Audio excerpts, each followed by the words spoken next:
Woo! Shannon is alive after vaccine number 1. No harm, no foul.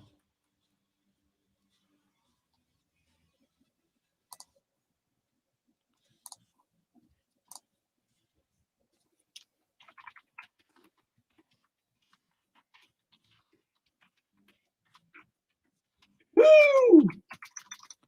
Well, I'm hearing myself in replay. Shannon is alive. Okay. After vaccine number 1. That ain't working. Get out of queue. I don't know. No harm, no foul. Where that's coming from.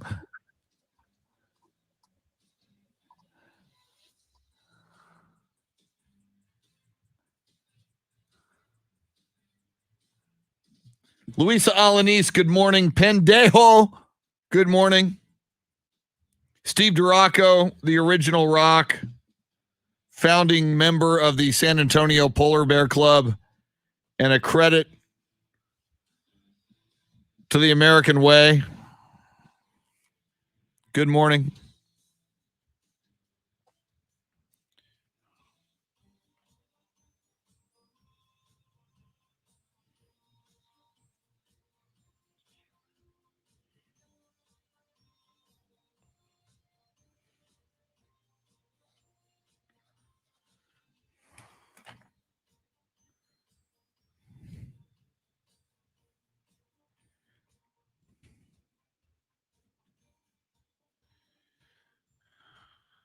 Dave Ayler wearing his Metallica shirt this morning.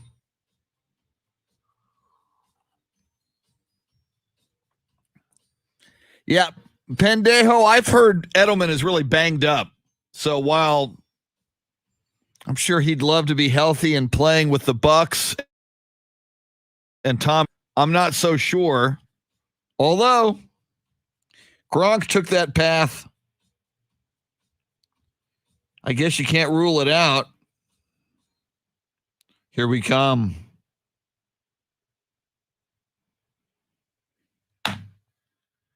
Astros lose last night. I think that's 3 in a row. Not happy about that.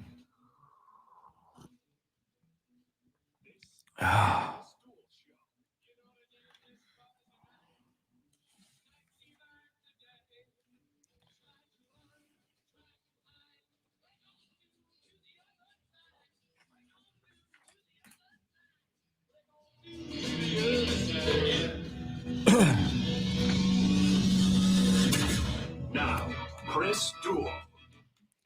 It is Taco Tuesday. You must do your duty as a citizen of the great state of Texas. And I know some people joining us on Facebook Live from outside the great state of Texas. So you should do your duty as a citizen of the planet Earth.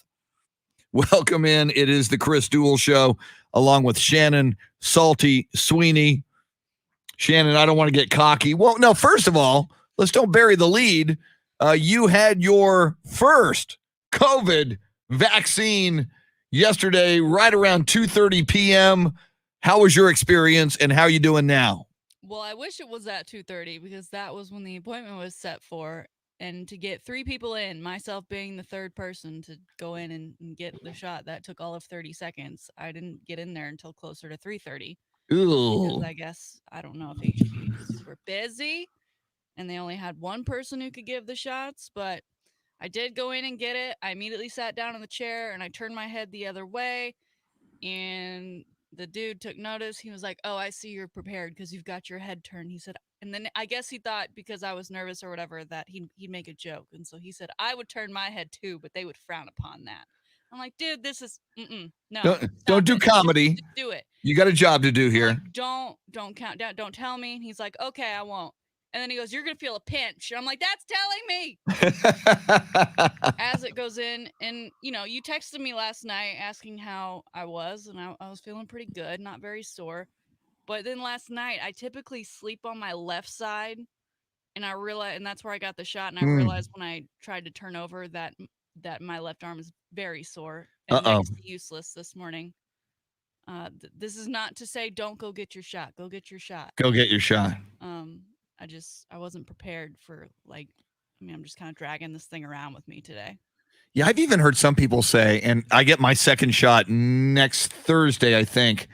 I've heard some people say that the second shot can be worse, but that even if isn't that great news after you got your first shot yesterday? Once. Yeah. But I've heard some people say, even if it knocks you out a little bit, and you kind of feel like some light flu-like symptoms. Now, as I say that, my 97-year-old mom got both shots, nothing, no symptoms, no side effects. She was fine. That's what I'm hoping for. I'll report back to you on Friday of next week, the day after I get shot number 2. But some people have even said, even though I had some symptoms and some side effects, and it kind of knocked me down for the day, I felt good. I knew that I was doing the right thing, and it was going through my body, and it was working on my body the way. So it's all about your attitude. It's all about how you look at it. So I'm totally with you. Even if you're hearing some stories from people about side effects, get your shot. Do it anyway. It's good for you. It's good for all of us. I've already got my appointment for the next one. HEB's doing a great job. They're just like, nope, exactly 3 weeks from this day at this time, you come back, you get round number 2. For all my ladies, it kind of feels like the Gardasil as far as like how my arm is feeling. Which that for those that got it, that's a 3-rounder. So that's always the best part of shots like this, is what it feels like the first time, and you makes the second time that much worse. Because it's not like it's like when you're allergic to something, but you're not exactly sure, so you kind of want to test it. But is there ever a great time to have an allergic reaction? Is there ever a great time where like, you know what, I'm not gonna need my left arm for 2 days? No, now's a good time to have a rest. Yeah, and you just got to do it. And I know there's this sentiment in this country. There was anti-vaxxers anyway, and I get that. I don't agree with that, but I know it's out there, and I know there's even further anti-coronavirus vaccine sentiment out there. But the vast majority of credible doctors, experts, scientists, epidemiologists say, do this. You do it not only for yourself, you do it for other people, because you can be asymptomatic and carry the virus and spread it to other people who might be more vulnerable to it. So, and the sooner we all just do it, the sooner we get to that big word, herd immunity, or the big term, herd immunity. And then we get back to normal. We do our thing. We live our lives again relatively normally. I think we're all going to wash hands more. I think I'm eliminating shaking hands. I think a lot of people are doing that. It's going to like you, but I don't know where your hand's been. Elbow bumps. Yeah, elbow bumps, virtual handshakes. I liked shaking hands better than a hug. I don't know you. Get off me. Yeah, that is when someone doesn't know you and they hug you. That's a little, yeah. Mm-hmm. Yeah, maybe the salute. I know it's military, but maybe, hey, or the shoot the little head nod. You don't even need to throw the arm in there, just head nod. I nod upon your existence. Yeah, exactly. Yeah. By the way, we got that contest coming up at 6:20 and at 7:20. In fact, we do it 12 times throughout the day. Your chance to win $1,000. So just throwing that out there, and not to gloat, Shannon, because that's Tanner Carlson's job. Apparently, he's decided to assume that job after his Masters fantasy golf victory over you and me, therefore forcing us to alter our Twitter profile pics to the teams that we don't like. By the way, yours is, for some reason, I don't think I saw yours during the show. I was just so busy doing what we do that I didn't click on your profile pic until like 5 minutes after the show. Yours is hilarious. Oh, thank you. I ended up retweeting something yesterday because I asked a couple weeks ago for Chris Beard to be verified on Twitter, and they recently did it. So I reposted it, tagged Texas basketball, and then Texas basketball interacted with that tweet yesterday. And I'm like, oh, my profile picture. Cool. Did exactly. And they looked at that picture. And Chris Beard probably, like you, a Longhorn alum, probably said, hey, who's this cool person who helped me? It's like, wow, is she an Aggie? I mean, the hell is that? Personally, Tanner didn't think all of this through because he only made us change the profile picture and not the the background or theme picture, the bigger one. And mine has always been the 40 acres. Good. So. Yeah, and both you and I are applying to this bet. If the minimum wasn't enough, it wouldn't be the minimum. So we are doing the minimum. Yep. So we said Monday through Friday, right? Yep. So yeah. So as far as I'm concerned, when the show ends on Friday, we can flip it back. Perfect. Or maybe even flip it back in the final segment on Friday. Speaking of Tanner Carlson, he is going to join us once again at 8:06, but in studio today. And he has done the dude is doing like a doctoral level research project on the past 10 years of the NFL draft. And he's doing it on his own. Nobody assigned this to him. He's not a correspondent for the NFL Network. He's just a draft freak, Shannon's. But apparently it's going to reveal some insights for us. Help us. He's the kid that you had 3 weeks to do the project, and he did it on the first night. Oh. Whereas I'm the night before, and I'm like, Mom, I have a project due. Do we have any poster board? That is the story of my high school and college career. I was put it off until the night before, do it the night before, and yeah, God. I could have been I did pretty well in school.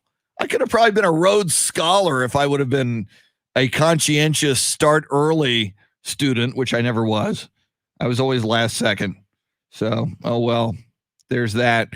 Houston Astros, AJ Hinch, the former Astros manager, the manager who led them to the World Series, came to Minute Maid Park last night for the first time since he was fired and with another team.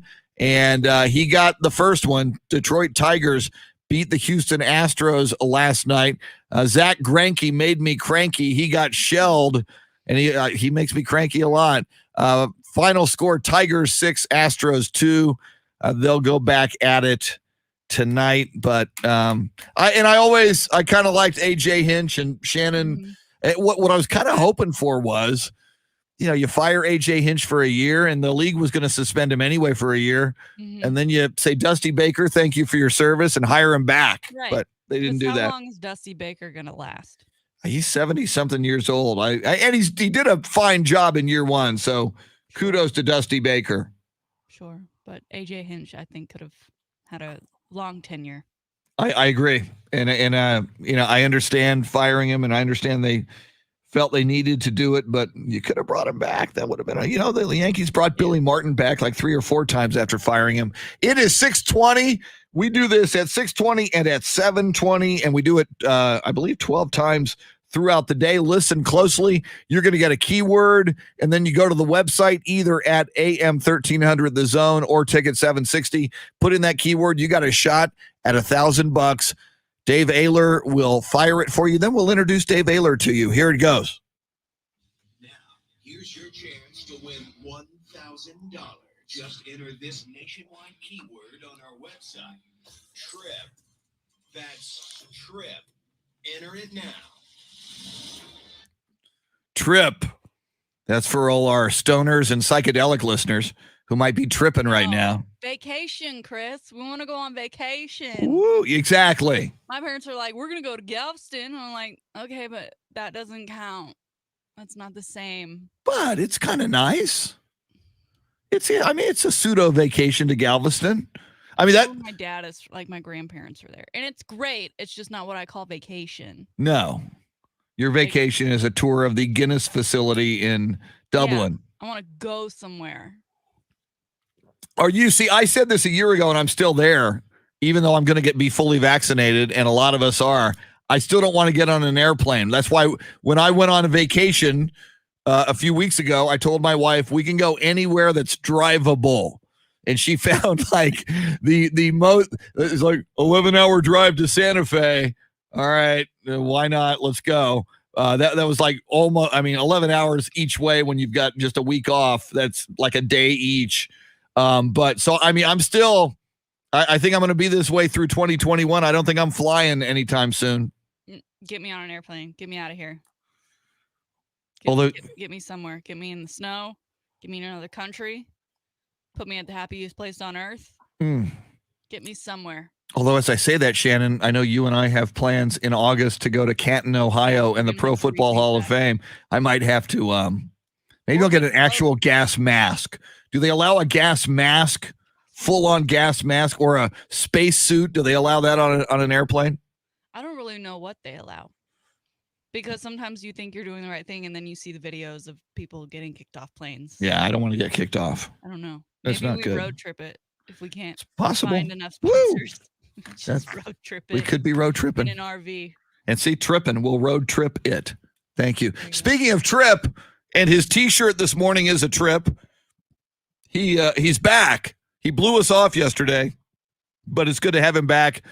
Our lovely and talented, and there he is on Facebook Live, by the way. You can see him and his Metallica. That's a badass Metallica T-shirt. His Metallica T-shirt. Dave Ayler, what is up? Hey, Chris. This is from the 2018 when I saw him in at ACL. They had headlined 2 Saturdays at ACL Fest. Maybe Shannon was at that show at ACL.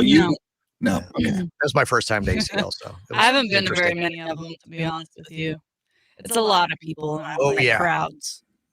So how was the ACL experience? How was Metallica at ACL?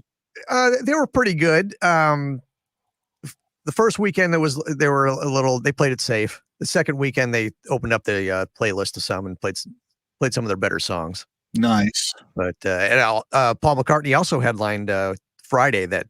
Both Fridays. Oh, wait, I did go to that. You did? Wait. You don't Paul McCartney, remember? what year was this? Were you tripping? No, I was there. I it mean, other was- people were probably tripping. I was probably getting some secondhand trip, but I did see Paul McCartney at ACL, but I don't know if he's been there multiple times. It was 2018 when I saw him. Oh, yes. I was totally, but that's the only thing I went to. I had 3-day fast, and I just went and saw Paul, and I was done.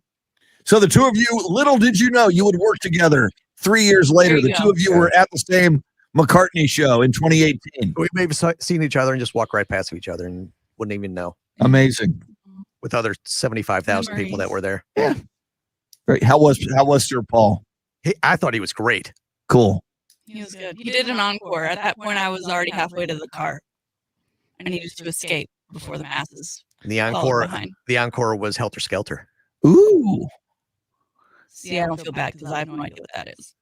So Helter Skelter, a controversial song off the White Album, Shannon. They wanted to, and as a Metallica guy, you'll appreciate this, Dave Ayler, when Paul McCartney was hearing hard rock bands do hard rock. The Beatles had never done hard rock, so he said, let's do a song and rock it as hard as we can. And it was Helter Skelter. But then what happened, Shannon, there's a dude with a cult in the desert of Southern California named Charles Manson. And he is listening to, he is tripping on acid and God knows what else. And he hears the White Album and he hears Helter Skelter and he believes the Beatles are talking to him and asking him to start a race war, which leads to August 9th, 1969. The night before August 8th, they first killed Lino and Rosemary LaBianca in the Los Feliz area of Los Angeles. But on the night of August 9th at 10,050 Celio Drive in Beverly Hills, California, Sharon Tate and everybody at her party were sleeping over, including Abigail Folger, the heiress to the Folgers coffee fortune, were all murdered by the Manson family and in blood You on the were waking up with refrigerator. salt in your cup? Yeah, I know. It's Best part of waking up? yeah. That you won't ever wake up ever again? She never woke up again, Abigail Folger. But in blood on the refrigerator at Sharon Tate's home mansion. And by the way, she was married to Roman Polanski, the director at the time, who was in Europe doing a movie, so he'd have been killed. They wrote Helter Skelter in blood on the refrigerator and on the walls and stuff like that. So The recent Quentin Tarantino movie about Hollywood in that time. Yes. Did not get into all of those details. but see, I Tate thing was in there. yeah, I'm that happened when I was growing up. I was like 9, and I read the book Helter Skelter by the prosecutor Vincent Bugliosi.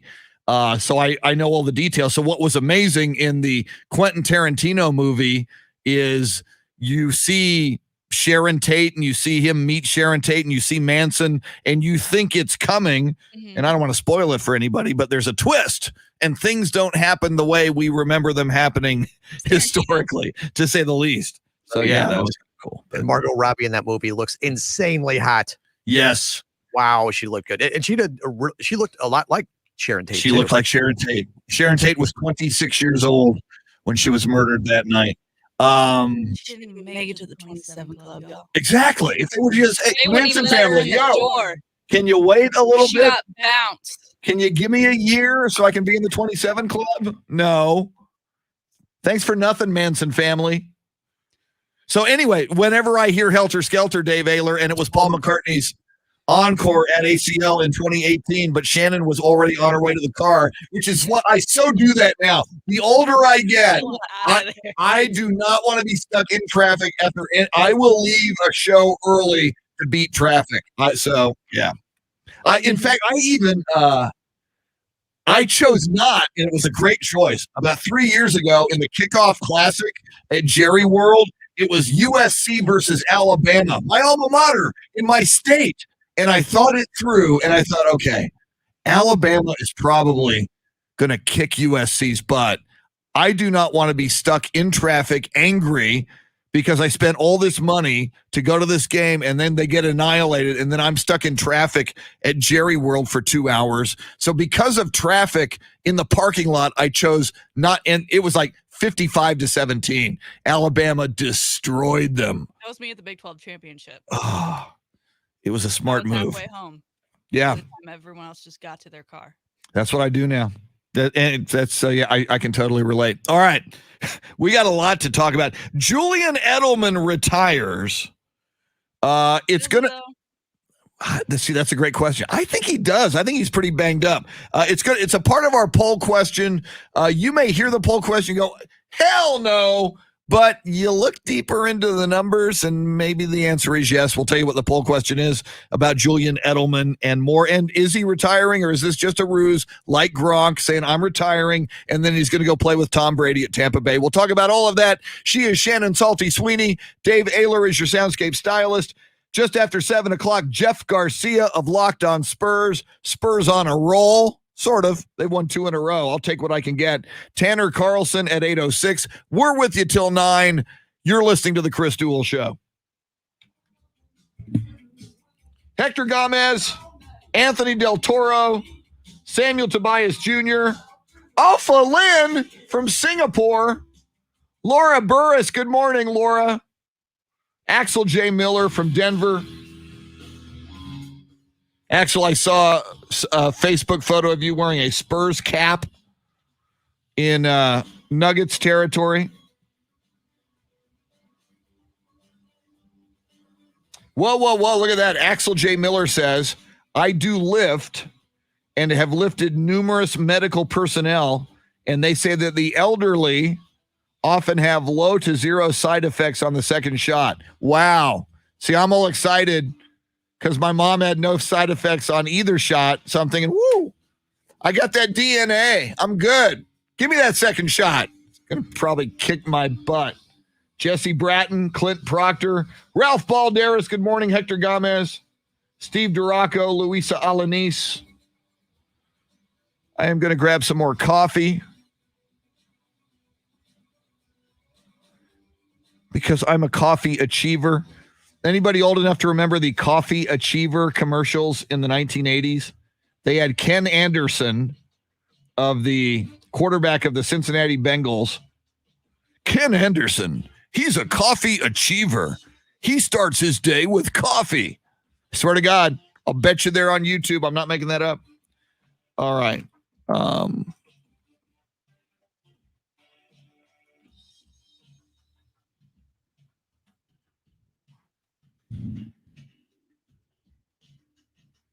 What the heck's going on?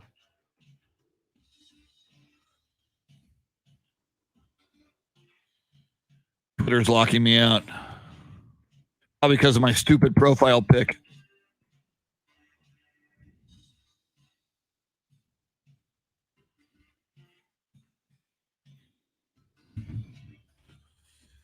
All right. Putting on the mask because I believe in science. And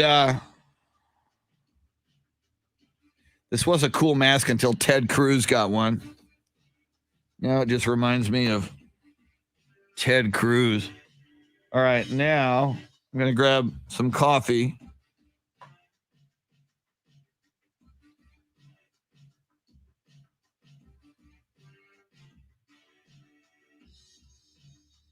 I bring my own coffee in because I'm a coffee snob and a coffee achiever. Wes Perkins, what is up? I did not see that, Wes Perkins. That's beautiful. Somebody sitting front row at Saturday Night Live was wearing Spurs gear.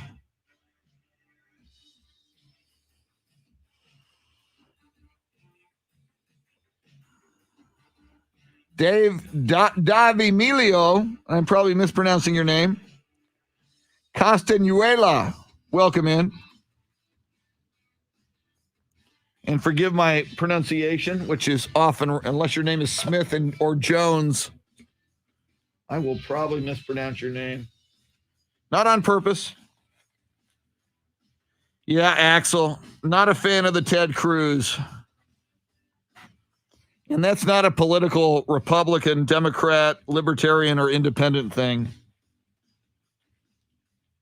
Give me any other Republican running against Ted Cruz, and he or she would get my vote. I'm just not a fan. All right, be right back.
All right, got coffee, feeling better.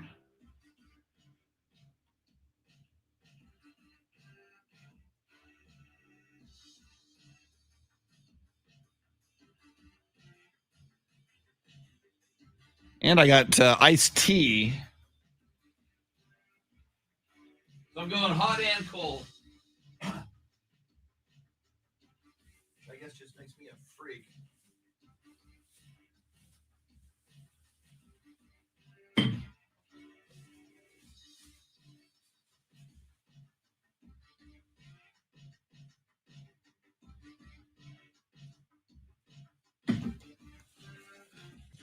Pure leaf, unsweet black tea.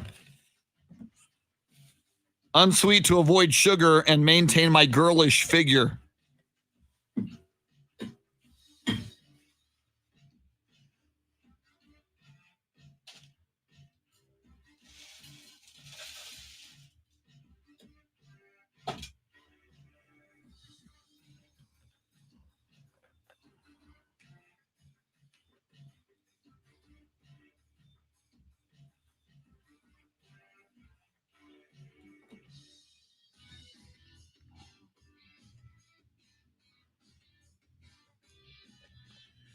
Axel J. Miller. Chris, I have a Spurs trivia fun fact for Jeff Garcia. Spurs have 3 number 29 draft picks, and they all have career high in points. That number also 29. Fact check it. Wow. I did not know that.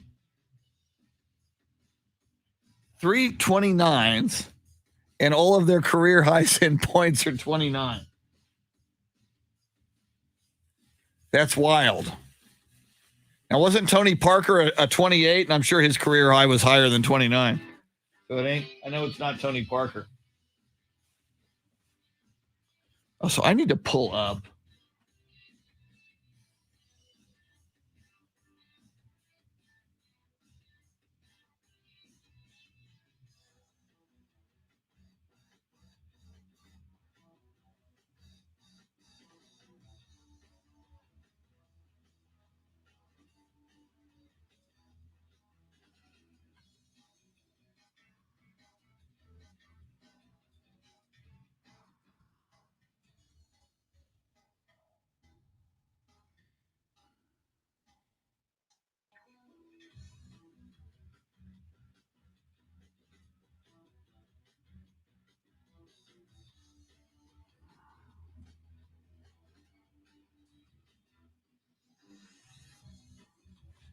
I hate it when the internet moves slowly and you need it to move quickly because you're almost back and you want to do a comparison of something on the internet and it's moving slowly. Come on. My God, is this dial up this morning?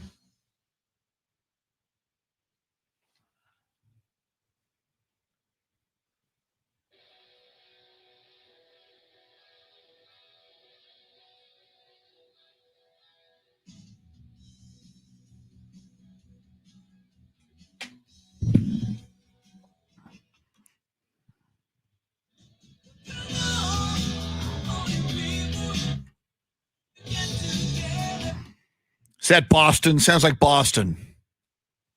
Woo. I had the 8 track. That's right. I had 8 tracks. Get off my lawn. The Chris Duel Show. Shannon Salty Sweeney on board. As always, as she should be, even though her arm is sore from COVID vaccine shot number 1. So I'm reading on Facebook Live, and by the way, we always stream live video on AM 1300 The Zone and Ticket 760's Facebook page. You interact not only with us, but you interact with other cool people from around the world. As Ofa Lynn is in from Singapore on our video stream today. Axel J. Miller from Denver this morning. Lots of people from San Antonio, South Texas, all over the place. So, Shannon, I keep telling the story, and I guess to make myself feel better with my second shot coming next week, that my mom is 97 and no side effects from either shot, nothing to worry about, ain't no big thing. So I should be fine. And then Axel J. Miller says, I do Lyft. I'm a Lyft driver, and I've had a lot of medical personnel in my vehicle, and they say that elderly people tend not to have any side effects from the first or the second vaccine. So there goes that DNA theory. Well, my mom didn't have any side effects, so I should be fine. Well, look on the bright side, you're not elderly. Well, but if I have no side effects on the second, I say, oh, damn, I'm elderly. No, that's true. So it's not only like, get off my lawn, I'm officially not just an old dude, I'm elderly. Yikes. You're just old. Yeah, just plain old. I had the Boston 8-track from the original album that was just called Boston. So Those were 4 cassettes, right? that was actually, it was weird. It was like, because there was vinyl, then cassettes came out pre 8-tracks, but they weren't that popular. Then 8-track tapes happened, and 8-track tapes were kind of ridiculous. Then cassettes resurged and became a big deal. Then CDs. Because I had some cassettes, but never an 8-track. Yeah, 8-tracks were real weird. So, okay. We have a poll question yesterday, and we can talk about it. Julian Edelman, the longtime possession wide receiver for Tom Brady when he was with the New England Patriots, at the age of 32 yesterday. He was released by the Patriots and subsequently announced his retirement. Before we go to the poll question, Shannon, when I brought his name up a few minutes ago, your first thought was, he's not retired. What do you think? What do you think is going? He's 34. What do you think is going on here? I know he's been through a lot of injuries and people are tired of the Patriot way. I mean, he's only been with that organization, so it wouldn't surprise me if he finds himself down in sunny Florida with a vet minimum, playing with his buddies Gronk and Tom Brady again. I mean, that was the theory that everyone was posting. The little videos of Tom and Gronk smiling at each other, making their little deals, doing whatever it is they do. I don't know if they're actually going to go after him. Maybe he does want to retire. Maybe he's like, you know what? I've accomplished a lot here. I've built myself a legacy as a Patriot for life. I'll walk away before anything else happens to me. And he's got 3 Super Bowl rings, 3-time Super Bowl champion, and a Super Bowl MVP in Super Bowl 53. That's the Super Bowl that he made a couple of circus catches in that come from behind. Patriots down to the Atlanta Falcons 28-3, and the Patriots come back and win that game, which leads us to our poll question this morning. Shannon, what might that be? We're asking if the now retired Patriots wide receiver Julian Edelman deserves to be in the Pro Football Hall of Fame. Right now, 81% of the votes saying no. No! I am one of those no votes, sir. And at first, when I heard some people talking about this on the national media, my knee-jerk reaction and my first reaction was no. Julian Edelman, little possession wide receiver, I don't think so. However, he is number 2 on the list of postseason receptions. Number 1 on the list of postseason receptions is a guy named Jerry Rice. Okay, well, easy to get to the postseason when Tom Brady's your quarterback. All right, that's a great argument against it. But if part of the Hall of Fame is impact and how you performed when games were on the line and when the games were most important, I think one of the arguments for Julian Edelman would be at money time, when it was time to perform, he performed. And just for fun, and I know they're different eras, so you can just slam me immediately for saying different eras, shut up. Our good friend Drew Pearson, just another wide receiver, just got into the Pro Football Hall of Fame, will be inducted in August, as Shannon and I should be in the crowd to go, Drew. So anyway, but I digress. Oh my God, I know him. Yeah. Hey man, what up? I know you're gonna be here. So Drew Pearson versus Julian Edelman, as far as statistics. Drew Pearson receptions 489. Julian Edelman receptions 620. Drew Pearson yardage 7,822 yards receiving. Julian Edelman 6,822, 1,000 less. Touchdowns, Drew Pearson receiving touchdowns 48. Julian Edelman receiving touchdowns 36. Super Bowl MVPs, Drew Pearson 0, Julian Edelman 1. Super Bowl rings, Drew Pearson 1, Julian Edelman 3. I don't know. See, in those numbers you mentioned his 36 career touchdowns. That ranks tied for 261st. Okay, there's an argument against number. But when he went to the playoffs, yardage, in total yardage, 156th, and never was announced as a Pro Bowler, and has only had 3 1,000 plus yard seasons. Chalk that up to injury or whatever, but you play that long with a guy named Tom Brady, you only get 3. He was on the Patriots all-decade team of the 2010s. Whoop-de-doo. Go in their hall of whatever. Congratulations. That whole roster's probably on there. You Good point. Players for forever. I think Aaron Hernandez is on the old 2010s tight end. God. And he's on the old murdering team. Aaron Hernandez. Yeah. He's actually captain. I think NFL, let's see, you got OJ, you guys sort of got Ray Lewis, allegedly involved. Allegedly. Rudolph. We might have to do the NFL all-crime team, offense and defense, position by position. God, Manziel. I'm trying to think quarterback. quarterbacks who have committed the most crime. Drugs. True, but he has been.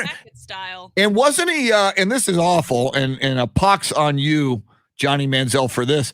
Didn't he kind of rough up his girlfriend, and she got a restraining order? And there were charges that were later. I think Manziel satisfied the conditions of his probation, so they dropped that. I think I'm remembering that. I don't want to say that definitively, but I think I recall that. Yeah, I don't know where that led, but yeah, that was in the Dallas area, right. I believe, when that occurred. Yeah, come on, Johnny. Do we expect his bar is so low at this True. point. Yeah, exactly. He's not a model citizen. Like, hey, don't hit women. Your bar is so unbelievably low. Yeah. We don't expect much.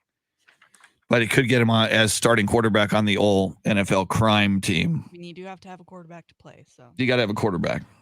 I know. OJ is in that backfield. I know that. I know one of the running. You can't touch him one of the running backs. They golf together. You know what? Johnny's trying to be a pro golfer, and and OJ's big onto social media now. So that would not surprise me.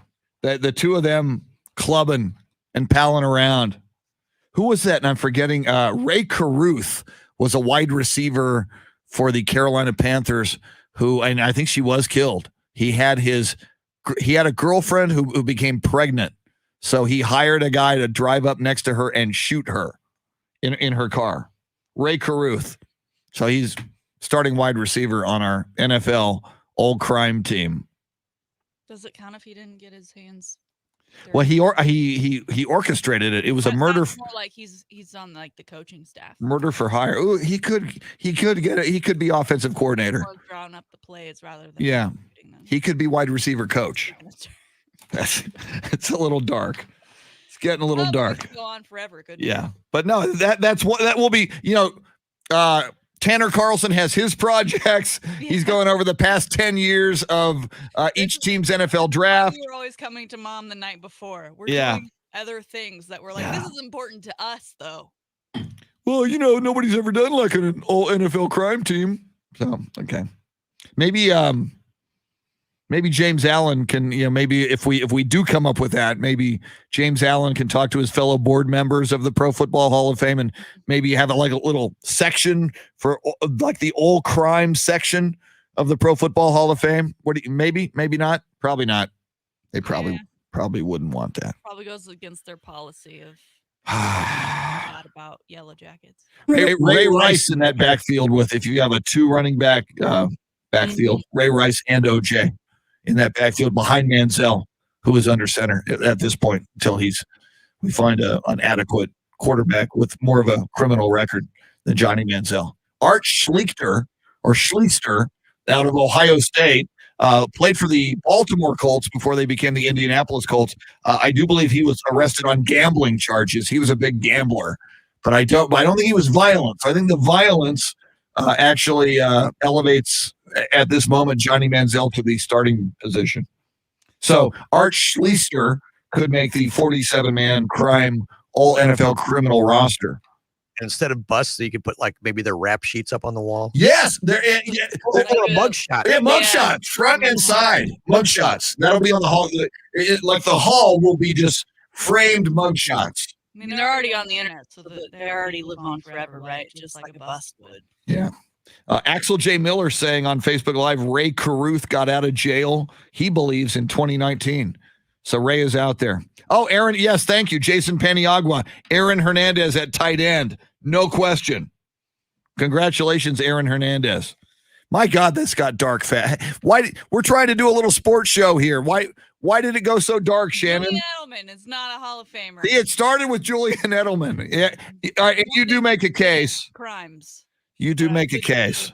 You're not discriminating against Julian Edelman because he's a little person, are you? He's a diminutive wide receiver. He's not that tall, which I kind of like. When a little guy like that can have a big time career, the rest of the shorter people go, okay, maybe I could. It's like Steph Curry. People go, oh, maybe I could be like Steph Curry. And to this guy's credit, I mean, he has, especially in the last couple of years, been really making a community impact. I mean, anytime, we saw, what was it, Myers with the Heat organization? Yes. Had a slip up on a live stream and said some anti-Semitic things, and Julian Mhm. Edelman, reached out and said, hey, man, come over. We'll have Shabbat. We'll talk about things. That was cool. Have a learning situation. He's kind of become that guy. So this isn't not me saying he's not a Hall of Famer, is not me knocking the guy as a person or a player. I just don't think in today's stats he lines up. I think his only argument is that Super Bowl MVP. In that story you're talking about, I think it was Myers Leonard. Yes. Edelman, you didn't like denounce him, wag a finger at him, say that's horrible. Use it as learning. He said, "Hey man, let's have dinner." As you said, we'll have a Shabbat dinner. I'll educate you on, what it means to be Jewish. And it was just a very cool way of trying to enlighten a person who was kind of ignorant. And, Julian said he'd come down to Florida and he'd do it. And now he's available to come down to Florida and say he's in Florida and he meets up with some other people as well. I don't know. It could happen. Since I'm here, Tom, let's play catch out on the football field. Quick break. More coming up. Jeff Garcia, Locked On Spurs, joins us next on the Chris Duel Show.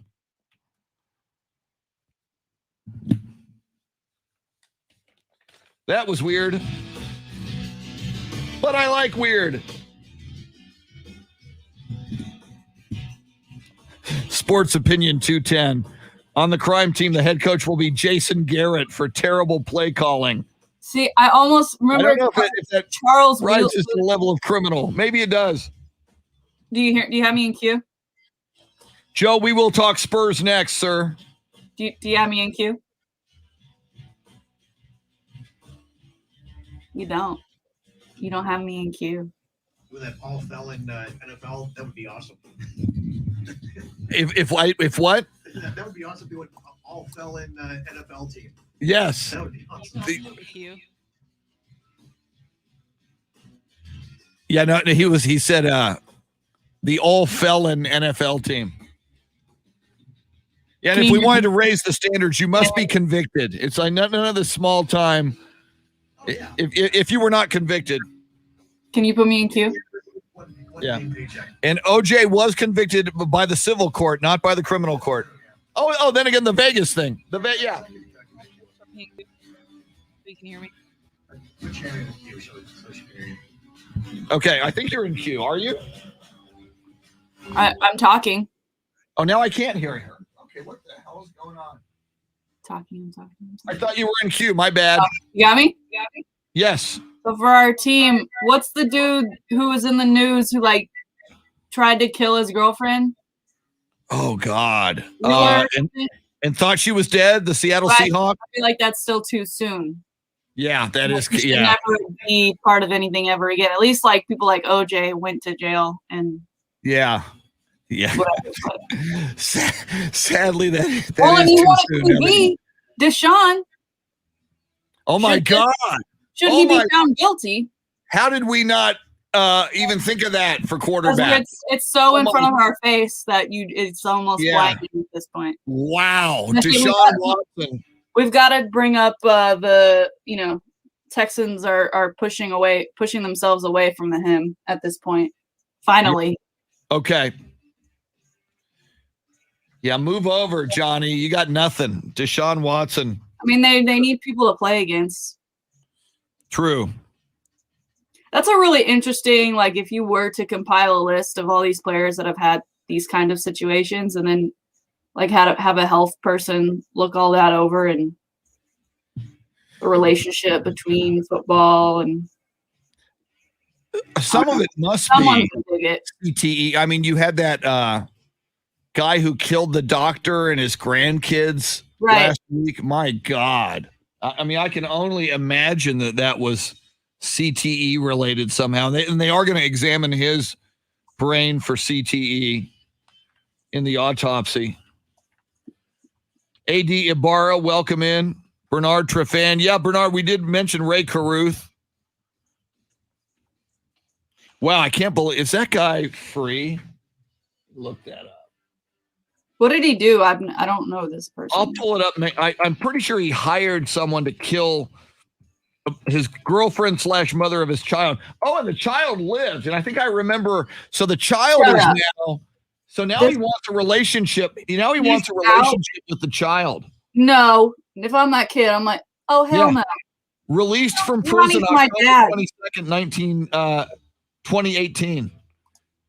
Conspiracy to commit first-degree murder, shooting into the occupied vehicle. Oh, so did he shoot it? I thought he hired somebody. All right, hang on.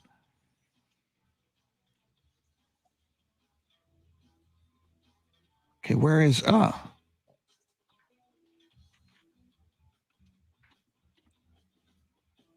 November 16th, 1999, Sharika Adams, a real estate agent, had been casually dating him, shot 4 times with a .357 caliber pistol by a nightclub manager. Yeah, Van Brett Watkins Sr. and an associate of Caruth. Adams managed to call 911 and said that Caruth had stopped his. That's what he did. He stopped his vehicle in front of hers, and then the driver pulled alongside and shot her in the car. So she's pregnant. The baby lives. He's now out of prison after 18 years and 11 months, and now he wants a relationship with that, 20-something-year-old kid. Thanks, Dad. Thanks for killing Mom when she was pregnant with me, Dad. God. That's unbelievable. Yeah, that was a god-awful story. And huge at the time, obviously.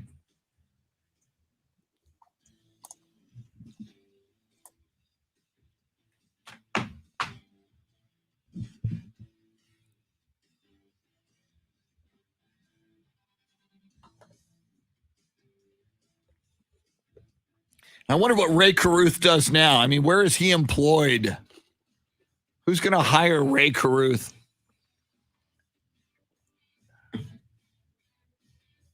Okay, Jeff Garcia of Locked On Spurs coming up.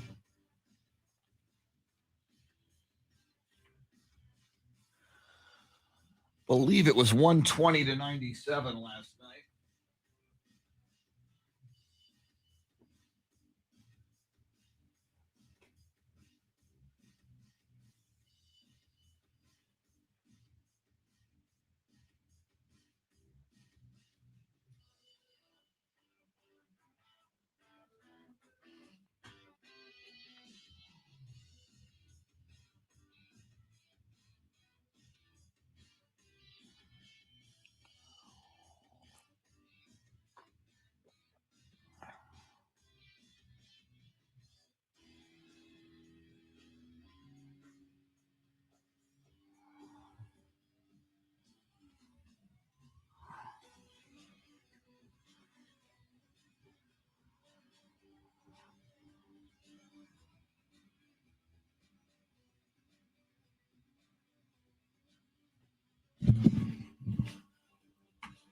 Oh, man.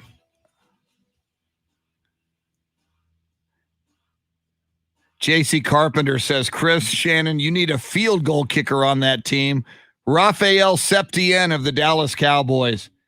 Yeah, Raphael had an issue with children.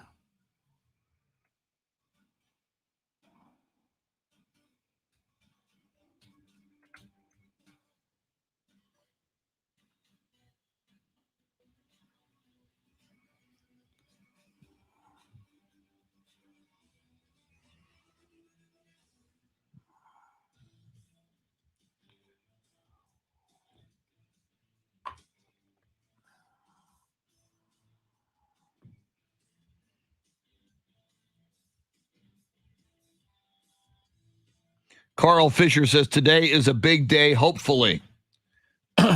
Carl, I'm guessing my caffeine hasn't kicked in all the way. His baby, Chris, his baby girl. Oh, thank you. See, Carl, I'm looking at your Boston Red Sox icon. I'm going, Michael Irvin, Joe Hernandez. Michael Irvin would be in the conversation. Did get arrested. Did get convicted, I do believe. I hope it goes well, Carl. We will congratulate you when it happens. Don't want to jump the gun on the congratulations, but I hope everything goes smoothly and perfectly.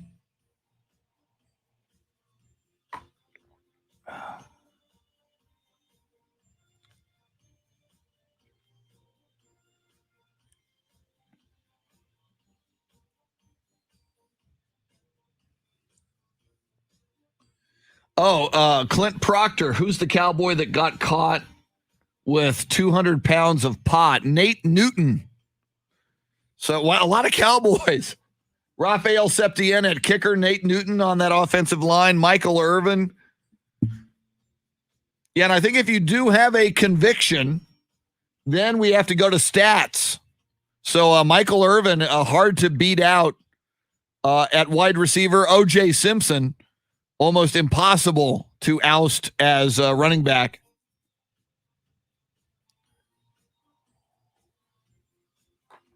Greg Hardy, certainly on the defensive line.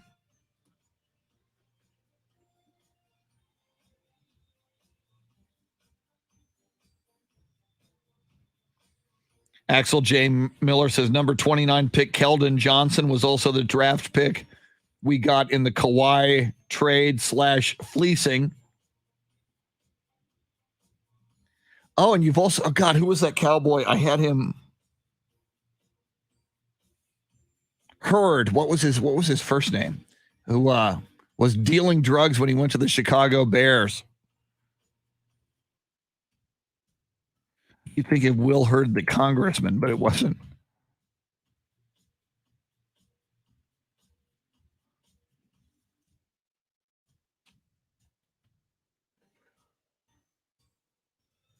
Thank you.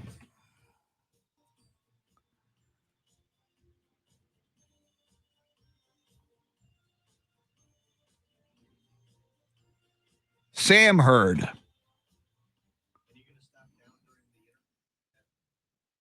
Yes. Yeah, I think we should probably try to do it as close to 20 as we can. I think Brian would prefer it that way, I think. Sam Hurd. Is he still in the joint? My God, the Cowboys, I think, are going to have more players on the old criminal team. Went to Brackenridge High School in San Antonio, Sam Hurd. Arrest and incarceration. On November 13th, 2013, he was sentenced to 15 years in prison. He's scheduled to be released on May 17th, 2025. Purchasing and distributing large quantities of cocaine and marijuana. Sam Hurd. Woo! Yeah, Joe Hernandez, Bullet Bob Hayes had a little cocaine problem. Will Tobias said, I used to go to high school with him. Sam Hurd, amazing. Man, how quickly I forget. I couldn't access his name. And I had him in studio with Jason Minix back at ESPN 1250. Now, Chris Duel. It is a Taco Tuesday. It is a beautiful day in America because the San Antonio Spurs are on a 2-game win streak, and Shannon Salty Sweeney's Dallas Mavericks are on a 2-game losing streak. Shannon, we haven't discussed that yet, but how are you feeling about now? You get a shot in the arm, and now your Mavs are. You beat the Magic last night, so let's calm down a little bit. We beat the Mavericks, your Mavericks, the night before that. Who? The Dallas Mavericks. Not recall. Mark Cuban's team up I-35 in the American Airlines Center. Not recall. You got to just, and I do like this, and we're going to bring in Jeff Garcia. But before we do it, DeMar DeRozan said, I kind of like the analogy. The win in Dallas, 119-117, he hit the game winner. He wanted that to be like the beginning of a snowball that rolls down the hill and turns into an avalanche, a good kind of an avalanche of wins for the Spurs. That's rude. I mean, too soon on the snow, DeMar. Oh, that's true. Good point. We don't want any snow analogies. Yeah, come up with another analogy, like a comet or something, but no snow. Good point. That is too soon. All right. We love talking Spurs with Jeff Garcia of Locked On Spurs, which is a tremendous podcast. He is also the lead digital reporter on the Spurs and the NBA and NBA 2K for 2 San Antonio television stations, News 4 San Antonio and Fox 29. Splits his time between Brooklyn, New York, which could be home of the champions this year in the NBA, and San Antonio. Jeff Garcia, how you doing on a Tuesday morning? Good morning, Chris, Shannon. How y'all doing? I'm doing good, and yeah. How about that loss to the Spurs there, Shannon?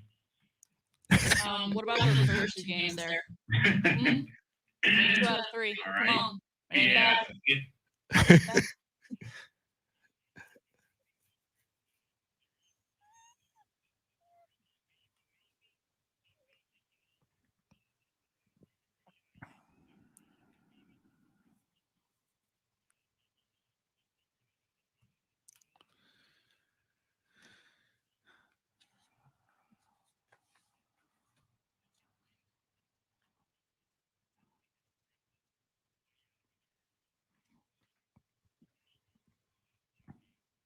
Well, and, with this unusual playoff format this year, Jeff, with 9 and 10 getting in and, that kind of play-in mini tournament between 7, 8, 9, and 10, it looks as though it would be tough, not impossible, but tough for the Spurs to get beyond the 7 slot, but like two weeks ago, the Spurs and the Mavericks were kind of trading places over a couple of games over that 7 slot. And then the Mavericks went on a run, extended their lead at the same time the Spurs went on that 5-game losing streak. So again, all I hope for is that come May 16th, I think that's the end of the regular season, that the Spurs are playing well and on a roll, and wherever they land are hopefully in a position to kind of make a little bit of a push in the playoffs and, shock a few people. If they do end up making that play-in tournament, it's a couple more games. What's the harm in that? That's a couple of playoff-like games for the young guys to get under their belt. Doesn't really impact their draft standing. And if they get in and they get a playoff spot, great. They get the financial benefits of making the playoffs, and the kids continue to get that experience. If they miss out, well, again, the lottery, here we come. So it's not a bad thing. I mean, if anything, just wear and tear on the guys. And obviously that's a concern. What happened to Jamal Murray last night for the Nuggets. So, yeah, I think at the end of the day, the Spurs just got to keep on trucking. Derek White even said it best last night. He's saying they just need wins. They don't care who it came against, as long as the wins keep on coming. And I mentioned earlier, there are signs of life that this team is slowly starting to get things going. I think the first obvious thing is Derek White. He looks like he's coming along, shaking off the rust, shaking off all those setbacks he's had this season. And although he does admit that his 3-point shot is still taking a while to fall, but nevertheless, he's getting better. Lonnie Walker is back, and that's the one big positive thing in the last few games. He's been providing this team a spark. That dunk was just incredible. That energy he's providing the team right now is exactly what this Spurs team needed during their recent skid. And just looking at some of the numbers now, during that losing streak they had, and then playing just awful at home before this current road trip, it was always the little things. And the little things are starting to get better. Since this month, 7th till yesterday, the 12th, the Spurs are number 1 in screen assists. Now, basically what that means is screens, is that lead to a direct field goal. So the Spurs are number 1 in that. So they're definitely taking advantage of that spacing there. And in contested shots overall, the Spurs ranked 10th in the last few days. So at 52.3 contested shots. So that helps because we saw during the homestand, Chris, how many times the teams come in just shooting lights out. That has really dissipated in the last few days. So all in all, little signs of life for your Spurs. Jeff, looking ahead to tomorrow night's matchup with the Spurs and the Raptors, they, of course, met very early on in the season, the Spurs with a 5-point victory over that team. Now, here we are towards the end of the season. What can you tell us about this matchup and how teams look now versus how they looked in December when they first met? San Antonio, in the first half of the season, they looked like they were far exceeding expectations, and all of us are saying playoffs, baby, and yeah, I think that's turned around a bit. You're looking at a Spurs team that, although on a 2-game win streak, but we take all things into consideration as a whole in the second half of the season, and the Spurs, you just don't know what you're going to get out of this Spurs team. Are we going to get the one that beat Dallas, or are we going to get the one that laid in against Cleveland right before the road trip? So you still want to, hold your breath going into tomorrow night's game. It's exciting, but you're still playing against a Raptors team that is still a handful. They are playing in Tampa Bay. Is that correct? Yeah, they're playing in Tampa, right? Yes. You can't look. The Spurs simply cannot look at this team and be like, "Oh, we got to travel to Toronto." No, the minimal travel time. They took a bus to Tampa. So, but the Raptors on their end, again, different team too. They're not that Raptors of past. They're 21-33 today. They don't. You lose Kawhi. You don't have some of your key players. So all in all, I think this Raptors team still can be an issue for San Antonio.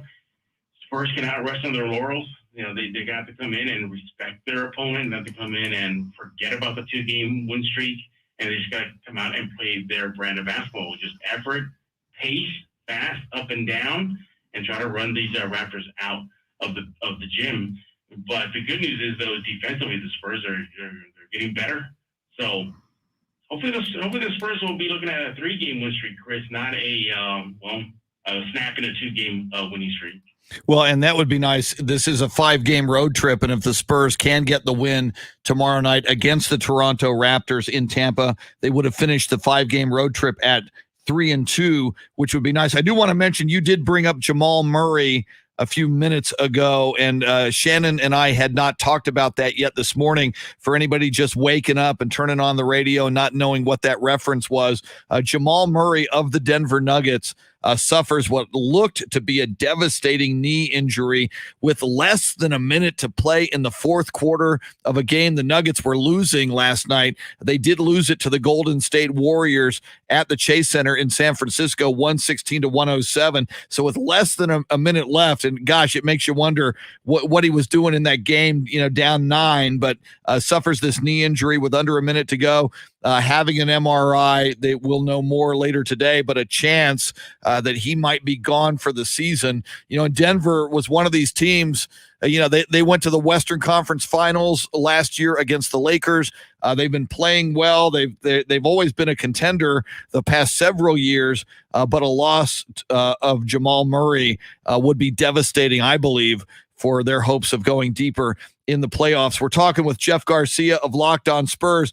Jeff, as the Spurs get ready to play Toronto tomorrow night, obviously DeMar DeRozan and Jakob Poeltl, but we mainly think of DeMar, back with his old friends in Toronto. He knows a lot of guys on that roster. We heard within the last week that DeMar DeRozan, who becomes an unrestricted free agent at the end of this season, is going to explore all of his options, one of which, of course, is to re-sign with San Antonio. Of course, another is to go somewhere else. You pay a lot of more attention to most people to this situation. From DeMar's perspective, he looks at a guy, I imagine, like a LaMarcus Aldridge, who goes to Brooklyn and may very well get a ring this year. You look at his experience in Toronto. They were knocking on the door for so many years with a very, very good playoff team that just couldn't, get over the hump and get to the NBA Finals. And he shipped to San Antonio, and Kawhi Leonard leads those Raptors to the NBA championship.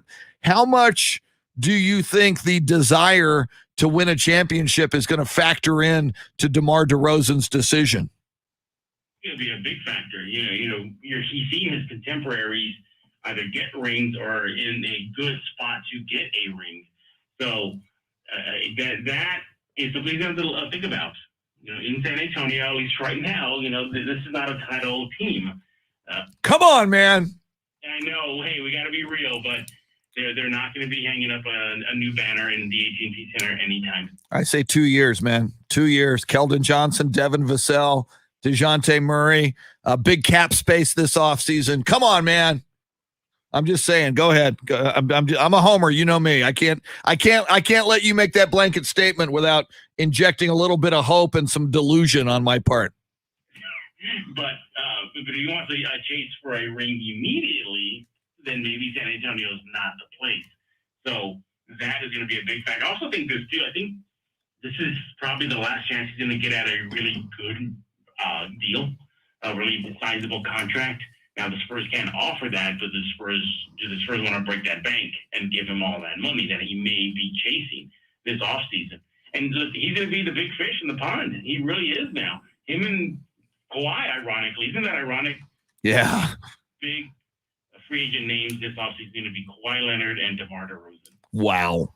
Go figure. So he's going to be chasing dollars and he's going to be chasing rings, and I don't blame him. He's been in the league for how long now? So he's a vet of this game, and he has all-star nods. He has individual honors. He has scoring records. He's doing them in San Antonio right now on the offensive end. But one thing to the contest after this answer. To his name and that ring. So I think that's going to be huge. Also, think too, location. He's from LA area. He's from that Compton, Los Angeles area. He played in Toronto, and look, I'm not knocking my hometown. I love San Antonio, born and raised there. But there's a big difference, and trust me, I know, between San Antonio and big cities like in New York or Toronto or in LA. Lifestyle. That's probably going to be a thing for him too. And here's another thing too. I'll look. I don't know anything about this, but how much did that All-Star snub impact him? He was very vocal about it, even when they passed on him a second chance for the injury replacement, and he put it out there that he was not happy about it. He's probably not going to be able to get that nod again in San Antonio, or let alone the Western Conference, put it that way. Maybe he looked at it elsewhere in the East where he has a bigger shot at that. So there's a lot factoring in, and you can't blame the guy for taking all options and looking at them and seeing them. I mean, I would too. If you got a job offer from company A, B, and C, who's going to give you the best offer? I mean, it's just natural. We all do that. You just hope if he does decide to leave San Antonio, at minimum, Chris, I'd sign and trade just for the Spurs to get something. I would hope that would be the route. That's best case scenario for all parties involved. But it is the nature of the business, and he is a unrestricted free agent, and he can go anywhere. He doesn't have to owe San Antonio anything after the season. Talking hoops with Jeff Garcia, and one irony would be, we've heard this week, Kawhi maybe thinking about the Miami Heat. Imagine if Kawhi goes to Miami, leaving space with the Clippers, and that's the hometown of DeMar DeRozan. Again, those guys, as Jeff Garcia mentions, playing very big into this offseason free agency. Right now, before we continue with Jeff Garcia, quick break. We do this contest at about 6:20 and 7:20 during this show, 12 times throughout the day. Your chance to win $1,000 goes like this. Here's your chance to win $1,000. Just enter this nationwide keyword on our website, water. So this will be you. Water. Enter it now.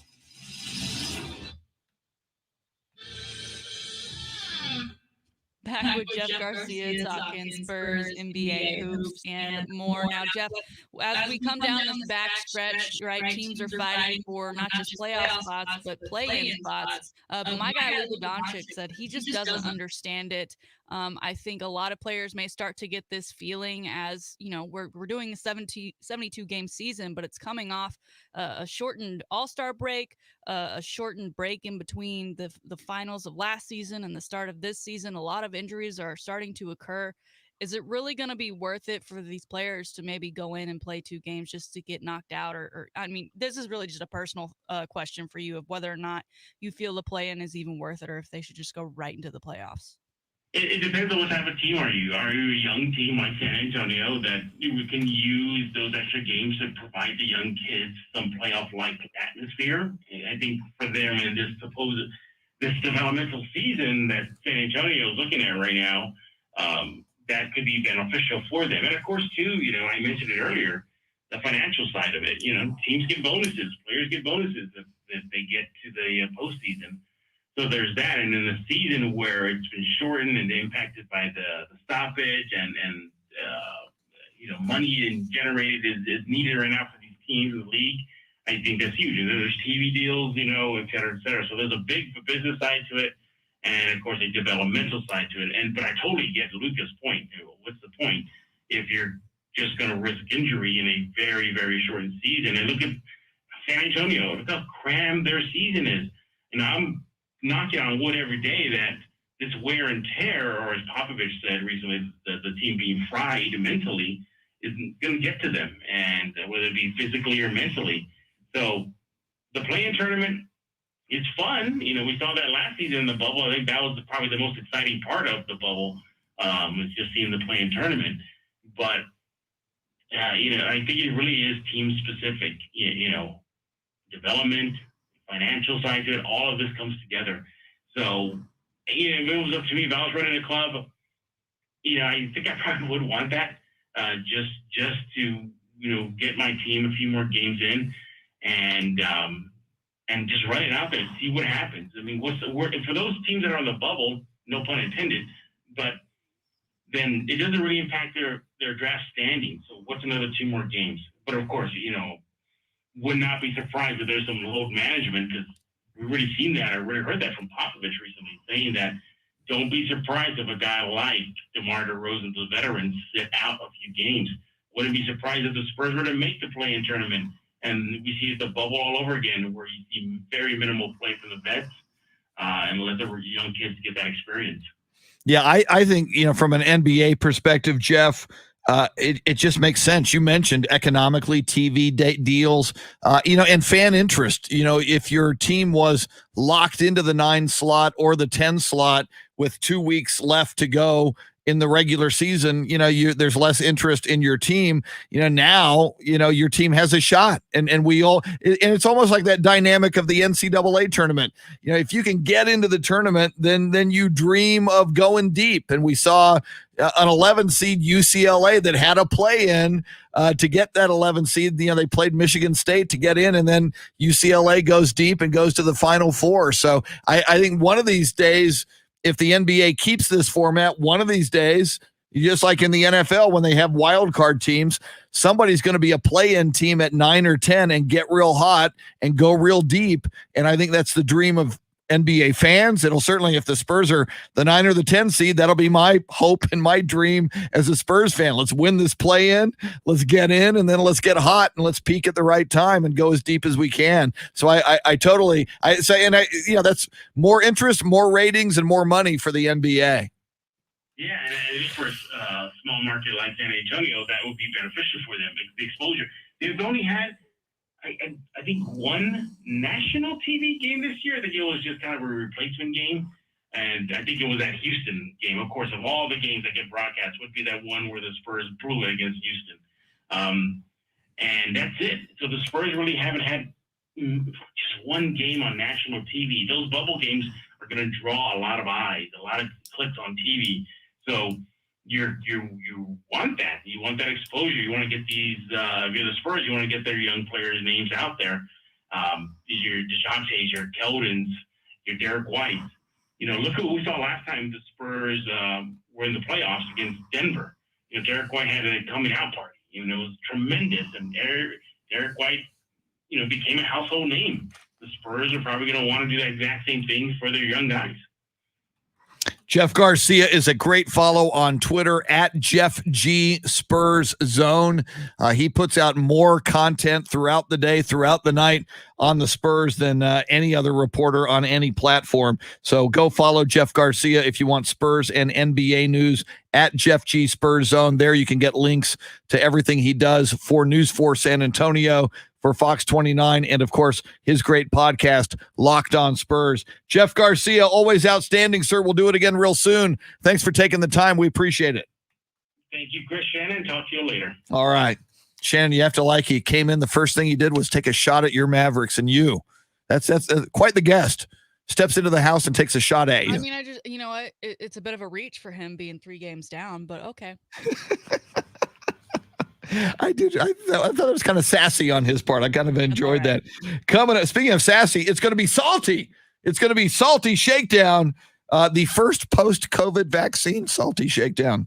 One-armed. Yeah, the one-armed with a sore arm. Salty Shakedown coming up this day in sports history, sports birthdays. Then the NFL draft madman Tanner Carlson stepping in studio with all of his research on the last 10 years of the NFL draft and what it might mean for this year. 20 years. Did he go 20 years back? He has too much time on his hands. See, That but baby needs to come. I kind of prefer our We can settle down a bit. old criminal team. And our wide receivers might be Michael Irvin on the right and former Cowboy Sam Hurd on the left. We'll have to get him to draft somebody. A lot of Cowboys on the old criminal team. All right, quick break. Lots more coming. Salty Shakedown, seconds away on the Chris Duel Show.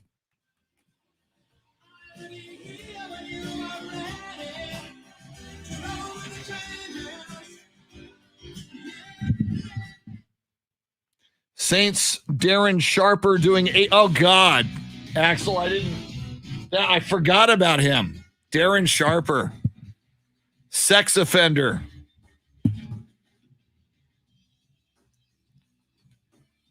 And Deshaun Watson says, hold my beer.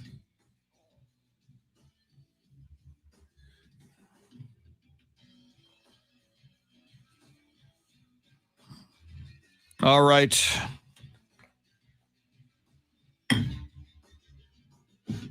Gonna heat up the coffee. I'll be right back. Mask. Where's my mask? Science, it's a beautiful thing. I got the mask.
Here we come. Woo!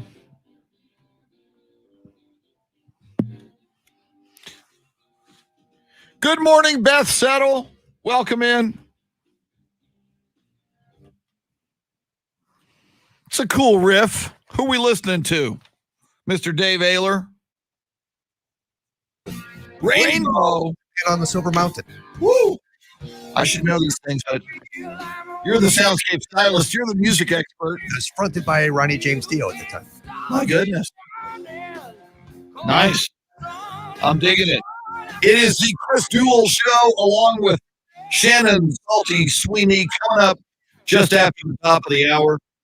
We will go deep into the NFL draft with our draft Nick, kind of a beatnik for those of you into the Jack Kerouac, Allen Ginsberg era, but he's a draft Nick. So he's the Jack Kerouac, Allen Ginsberg of the NFL draft. He is Tanner Carlson. So he will lay some wisdom and some sooth and some history on us regarding the NFL draft at 8:06. He may continue to mock Shannon and me as he did yesterday, as he humiliated us in our 3-player Masters Fantasy Challenge. Now, you said before we jump into sports history, sports birthdays, and the Salty Shakedown, Shannon, you said to Tanner Carlson yesterday, you outlined the number of major championships left in the PGA Tour this year. So are we going to do this again with Tanner, or is this just a Masters thing? We have to. Yeah, we have to earn back our dignity. It's summer, we've got to find some fun things. I think the next one is in a month in like South Carolina. Okay. So we'll get him back. We'll get him back. But also, I don't feel like he would be as hurt by posting a photo of him wearing or somehow wearing Washington gear in the way that you and I hurt when we have to do Mavs. Yeah. Aggies. Well, and you in particular, I mean, your sworn enemies are the Texas Aggies. Whereas as I, it's like I kind of have grown to appreciate Mark Cuban. I liked Dirk Nowitzki. I kind of like Luka Doncic. Yeah. Part of my heritage is from Croatia on my mom's side, so I'm, right. So like he's my people. We have a month to figure it out, but we need to think of something that'll be just as painful for him. True. We've got to get him back. We've got to humble him and humiliate him somehow. All right. I agree with Manning or Peyton. Sean Payton. Yeah. All right. So here we go. In a moment, the Salty Shakedown. But first, this day in sports history. On this day in 1946, Alanis Morissette would appreciate this one because it's a little bit ironic. I love her. She's cool. I like her a lot. There was some movie I saw long time ago. Anyway, Alanis Morissette played the role of God in the movie. It was great. It was Alanis Morissette in a movie as God. It's cool. It's a long, gosh, like 2006 maybe. Anyway, I digress. This day in 1946, here's what's a little bit ironic. Eddie Klepp was a white pitcher signed by the defending Negro League champion, the Cleveland Buckeyes, but they barred him. The other team barred him from taking the field in Birmingham, Alabama. Little reverse on you there, Eddie Klepp.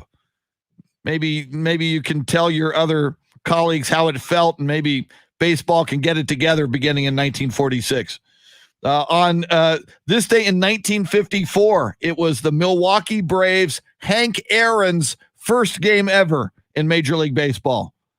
So that would be April 13th, 1954. It kind of worked out for Hank Aaron. Speaking of firsts in baseball, on this day in 1963, Pete Rose tripled for his first hit in Major League Baseball. He would eventually be the hitting champion in Major League Baseball, so it kind of worked out for Pete Rose as well.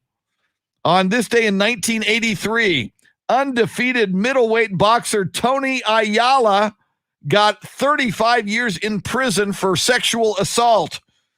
Why do I do that story? Because Tony Ayala from San Antonio. We all knew Tony Ayala, his brother Mike Ayala. I think Tony's nickname was El Torito.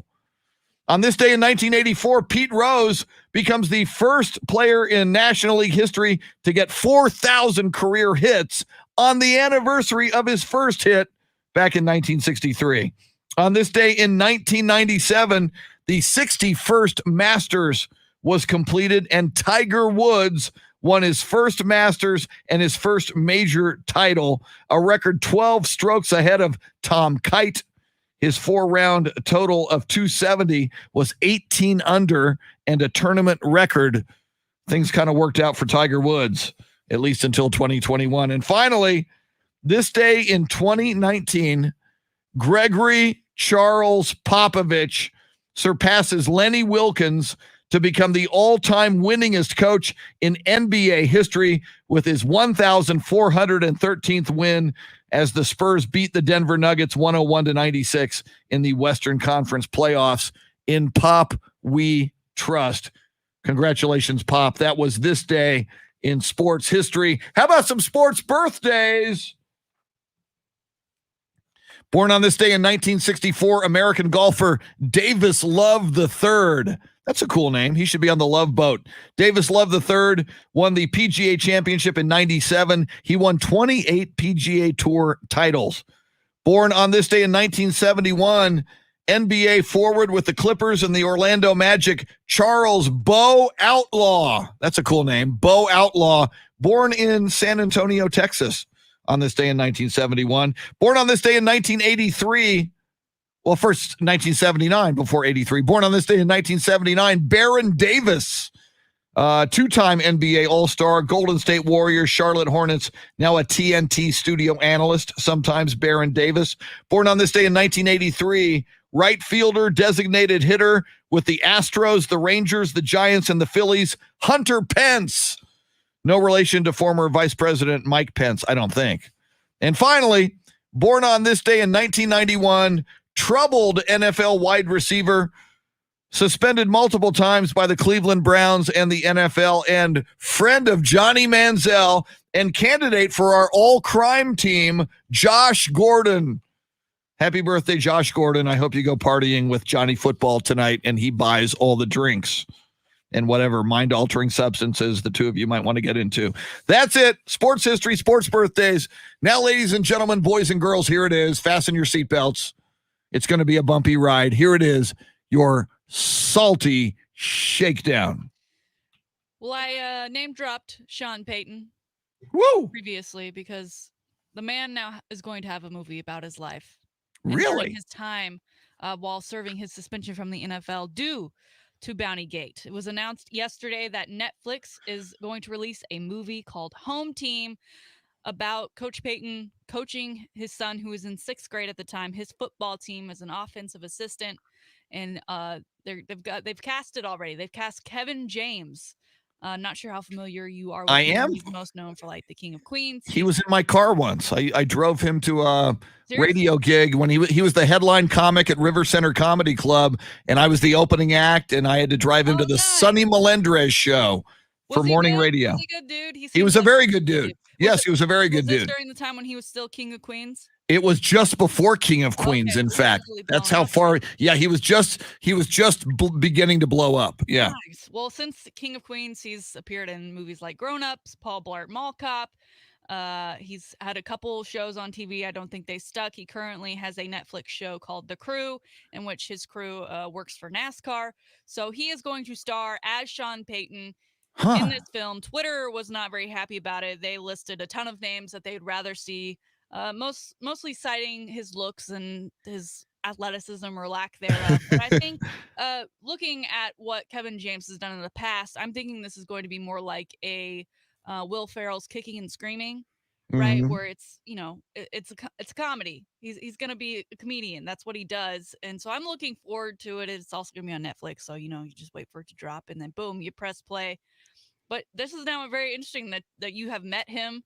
Do you see him as Sean Payton? Do you see him performing what is truly a role of a lifetime, getting to be Sean Payton, who's still coaching? It's not like he's retired. I mean, this happened in 2012. I mean, he'll do a great job because he always does, but he looks nothing like Sean Payton. Right. I mean, if we're trying to cast for a guy who looks similar to Sean Payton, Breaking Nunez, and I was like, oh, they do kind of have the same facial features, but yeah, I don't think he looks anything like Sean Payton. Yeah, I don't think so either. So that's a very interesting casting, but a very talented and good guy. And I'm sure they'll take some liberties with this movie here, but it should be interesting to see what they do decide to keep in line with that story of Sean Payton. Again, Bountygate.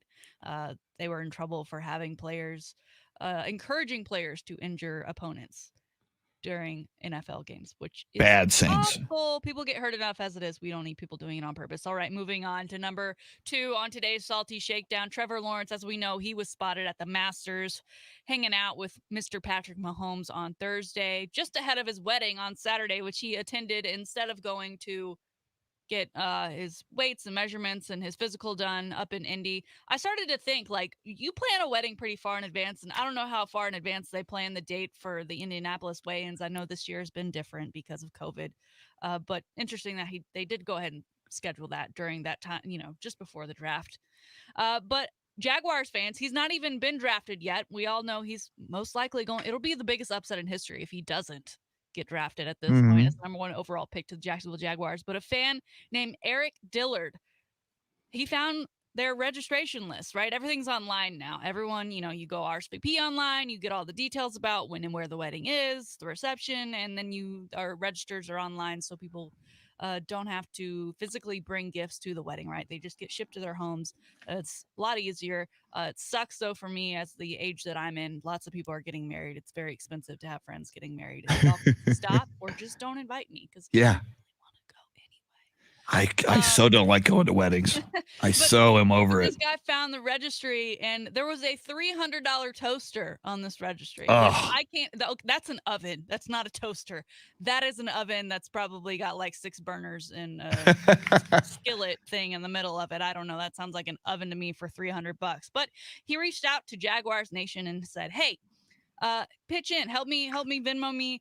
We'll send this to Trevor as a wedding gift and a pre-welcome to Jaguars Nation gift." And he received thousands of dollars in donations. So they got the toaster, and now he is working on trying to connect with Trevor's team so that he can donate the rest of the funds to the charity of Trevor's choice. I think this is a fantastic story. Still can't get over a $300 toaster. I just got a new toaster.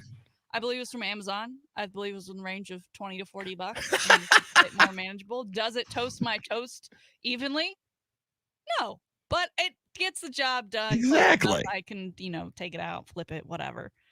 $300 toaster. What a gift. Chris, we love us some Trevor Lawrence, and we love us these kinds of stories, don't we? I can't get enough Trevor Lawrence. I'm a big fan. It's going to be like if the Jaguars, and I bet you they're going to be on TV a lot this coming season. It was like when Brady went to the Buccaneers. Yeah. Anytime there was a Bucs game on last year, I'm in. I'm watching. Same thing with Trevor Lawrence. And again, what a great story, and how cool now he can channel all that extra thousands of dollars into a charity of his choice. I like that a lot. And he and his now wife did go through with the wedding on Saturday. For Woo! anyone who was wondering if they were actually going to make it down the aisle. They did. They are now married. We don't know if he's going on a honeymoon before or after the draft, but what an April for this guy. An April to remember. Yeah. And finally, Charles Barkley. We know him. We love him. We talk about TNT, that broadcast, that group of men on that panel. It's a show all on its own, something we look forward to during the basketball season. Well, he just appeared on a brand new podcast called Jim Brockmeyer, podcast hosted by Hank Azaria. Hank Azaria. Who plays this Brockmeyer character. I don't know who that is, but I guess he does the podcast as this character. So okay. Not safe for work. Don't listen to it loudly, very quietly. I was very surprised to hear not only things he said, but things that he got Barkley to say. And in part of their conversation, they were talking about Twitter trolls and people who get hate thrown at them almost immediately. And Barkley just kind of swept under the rug. They didn't expand upon it. Nothing. But Barkley, do we have this clip here, Dave? Barkley ended up saying this. Like, they offered me Monday Night Football. I like football, but I ain't going to be one of these jackasses to get on TV and act like he know about football. Charles Barkley on Monday Night Football, and we missed out because he didn't want to go on Monday Night Football because he doesn't know anything about football? Are you kidding me? Who cares? We would love that. In fact, bring the whole team. Just have Shaq be the sideline reporter. Yes. So every time he's doing a report, you just have people yelling behind him like, we can't see, because he's a giant. I would love at least like a guest appearance, because as we know, Monday Night Football has just been a revolving door of characters who don't have personality for the past couple of years. So I would have loved it. I mean, it shows that ESPN was at least trying to do something different out of the box.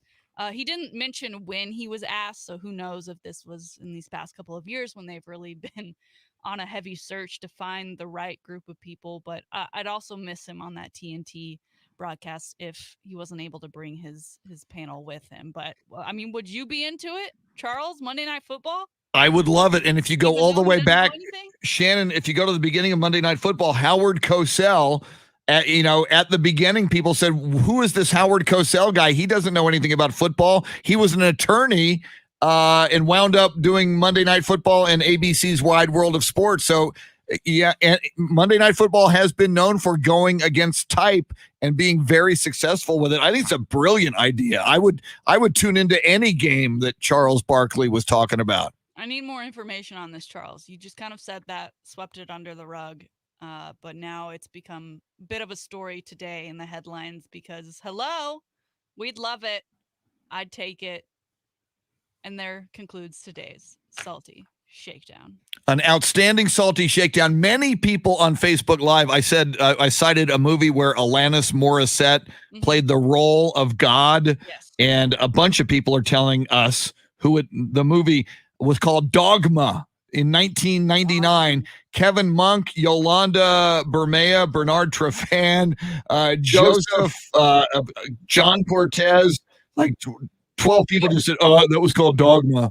But so 1989 is when that came out? 1999. I'm sorry, 1999. I was going to say, how did she get that role? Yeah, when she was 12. Yeah, no, 1999. Kevin Smith was the director of that movie. Yes, Kevin Smith, the director of that movie. The guy from Clerks. Clerks guy. Yeah, and it was very good, as I recall. I recall enjoying it, and what stole the show. And I'm a fan, like you, of Alanis Morissette, Shannon. It was like, wow, how perfect that God would be Alanis Morissette. It was very, very well done. Almost like, yeah, it's almost like casting somebody unusual for Sean Payton. It's like going against type, or putting Charles Barkley into the broadcast booth for Monday Night Football. Or buying a $300 toaster. Yeah. I can't believe that. I need to. What kind of toaster is this? That's a little ridiculous. That is what it is. Yeah. Sunshine needs to do a video holding that toaster, thanking Jaguar Nation for the toaster. Also, if you know you're about to be the first draft pick of the NFL draft, do you really need a registry? No, I mean, exactly. Really salty and go into that. Yeah, I mean, Why are you asking people for gifts? You're going to have more money than most people in your football league. I mean, good point. Yeah, we really need help. You know, we're a brand new couple together. We're newlyweds. We could really use some help, some stuff around the house. All right, coming up, this may be one of the weirder segments of Tanner Carlson because he went all geek on the NFL draft. Should be fascinating but weird. Coming up, Tanner Carlson goes 20 years deep into the NFL draft. 8 o'clock hour next on the Chris Duel Show. Woo!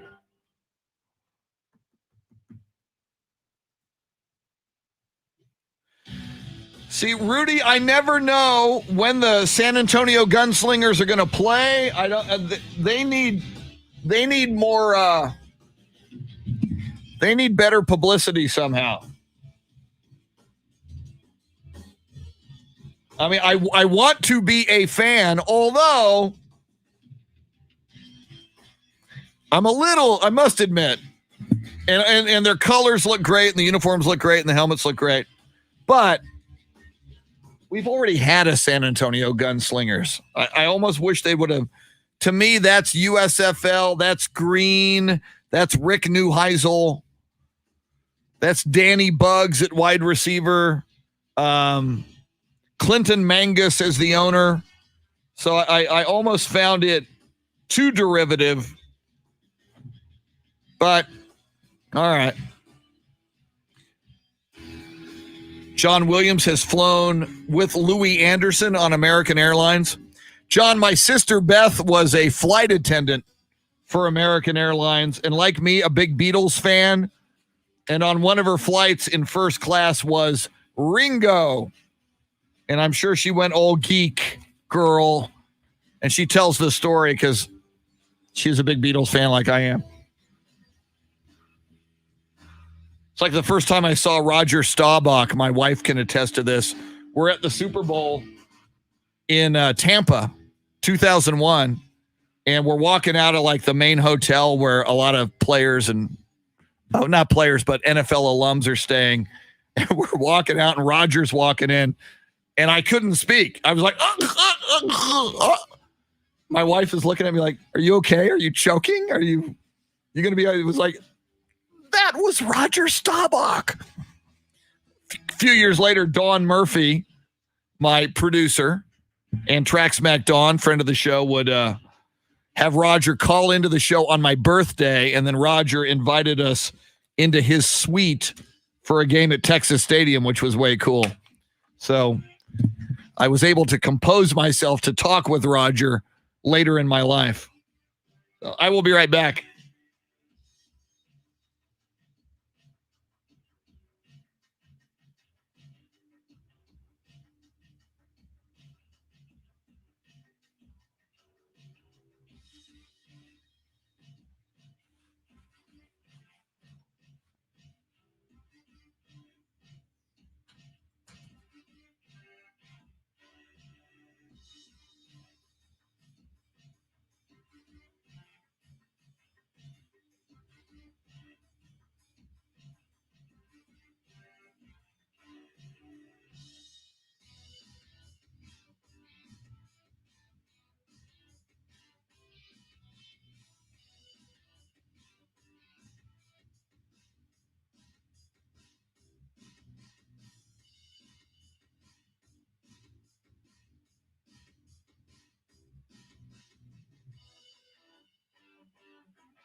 What's happening?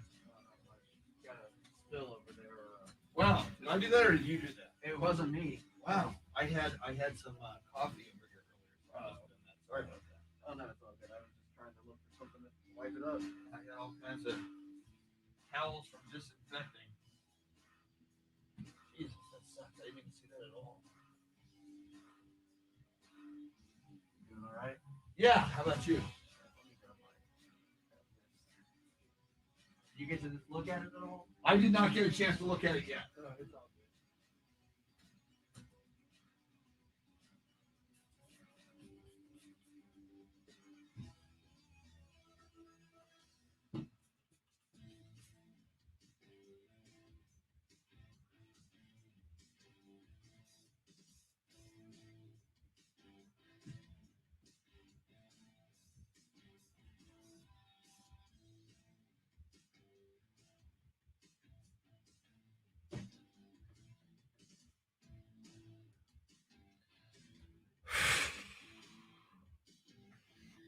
Dean Stone, welcome in. Alan Green.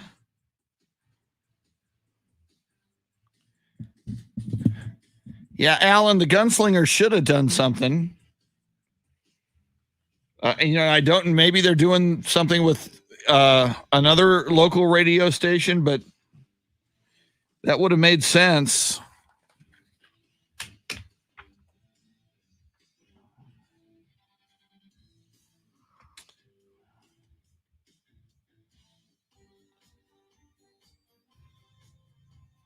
Yeah, lots of people telling me the movie was Dogma. John Cortez, thank you. Sent me a private message on that one. That's why I'm glad Facebook Live is here, because I'll forget something and you guys get it right. I printed one off for you. Oh, thank you. So you Yeah, and I'm sorry I didn't get to it yet. Like With the back-to-back Spurs thing, I'm just so I've been behind on everything the last 2 days. So I apologize for not doing my research. I just figured you would Oh no, I sent walk it us over, through it. just this morning, so it's not like.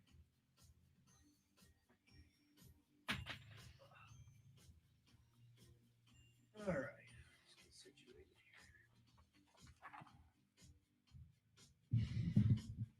here. Yeah, we were talking about you doing this and just how what a deep dive it is, and then somehow just I don't know how we wound up in talking about my project might be with Shannon, the NFL All Criminal team, who's at each position. Yeah. So obviously OJ is going to be a running back. Right. But at wide receiver, you might have Michael Irvin, who did go to trial on cocaine possession, and Sam Hurd, who is still in the joint. So you might have Cowboys on either side. Greg Hardy would certainly be on the line. Kicker Raphael Septien from the Landry era had some issues with children. Eric, and He got in trouble, the didn't he? big kilos of weed. Nate Newton did time in the joint for distributing weed. So yeah, a lot of So a decent amount of good players. Yeah. That's a good offense. Cowboys could have more players on the all criminal roster than any other team. And they're America's team, so ain't that America, as John Mellencamp would say.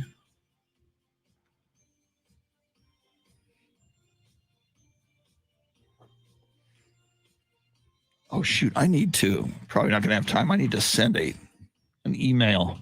Again, there I go. It's like I'm behind on so many darn things. Do you have the link? I do. Oh, good. Okay. All ready to go. See if I have time to send this. I'll bet I don't. Yeah, he's putting on his headphones. David Munoz. Free R&Rs. There we go. Ooh.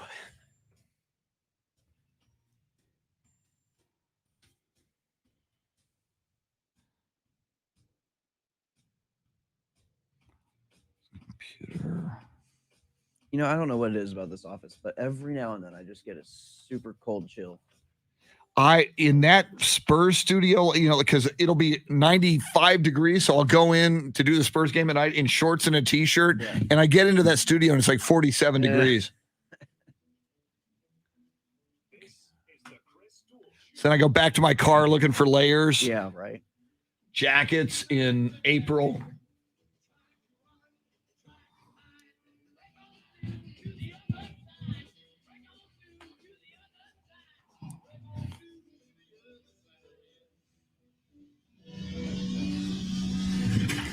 Now, Chris On a Taco Tuesday, as the NFL draft draws nearer, we got through the Masters. Now we're looking ahead to the NFL draft. Before we look ahead to the NFL draft, our resident draft Nick, Tanner Carlson, with his own sound effect, Tan Man the Monkey Man, Tanner Carlson, goes deep into the NFL draft.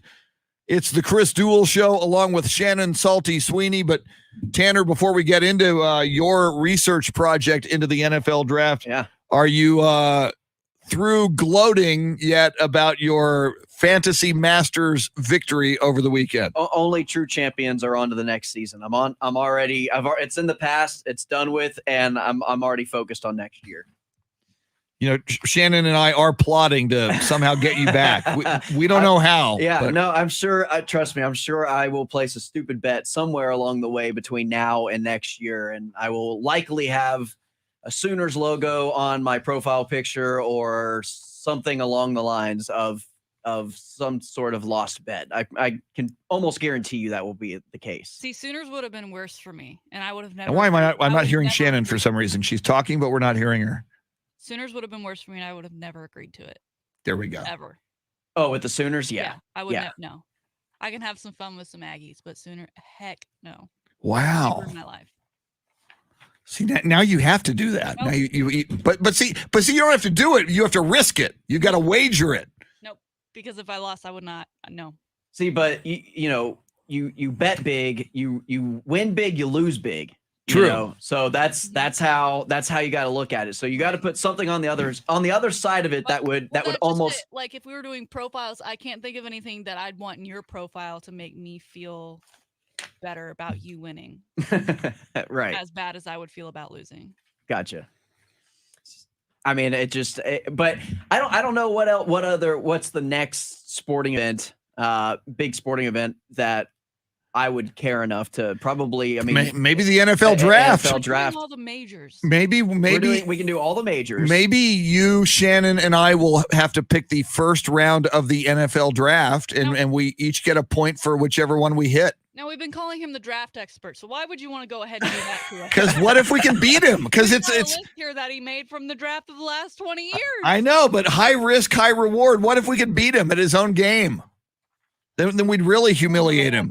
That would be humiliating. I put so much time and effort into knowing and yeah, right. See, and I cheat like with the golf thing. I just looked at Andy Everett's Facebook page, so it's like, all right, I'll grab the guy from South Korea. Yeah, didn't work, but so I'll just go see who's Mel Kiper picking. Then I'll just you and Andy Everett had a decent idea as to what was going to happen in the Masters. Yeah. You just got the wrong country and the wrong player. And I added Bryson DeChambeau because I'm an idiot. So I said, all right, I'm going to do what Andy did, but I'm going to add DeChambeau. Yeah. So that didn't work out for Neanderthal me. thinking. Yeah, sorry. All right.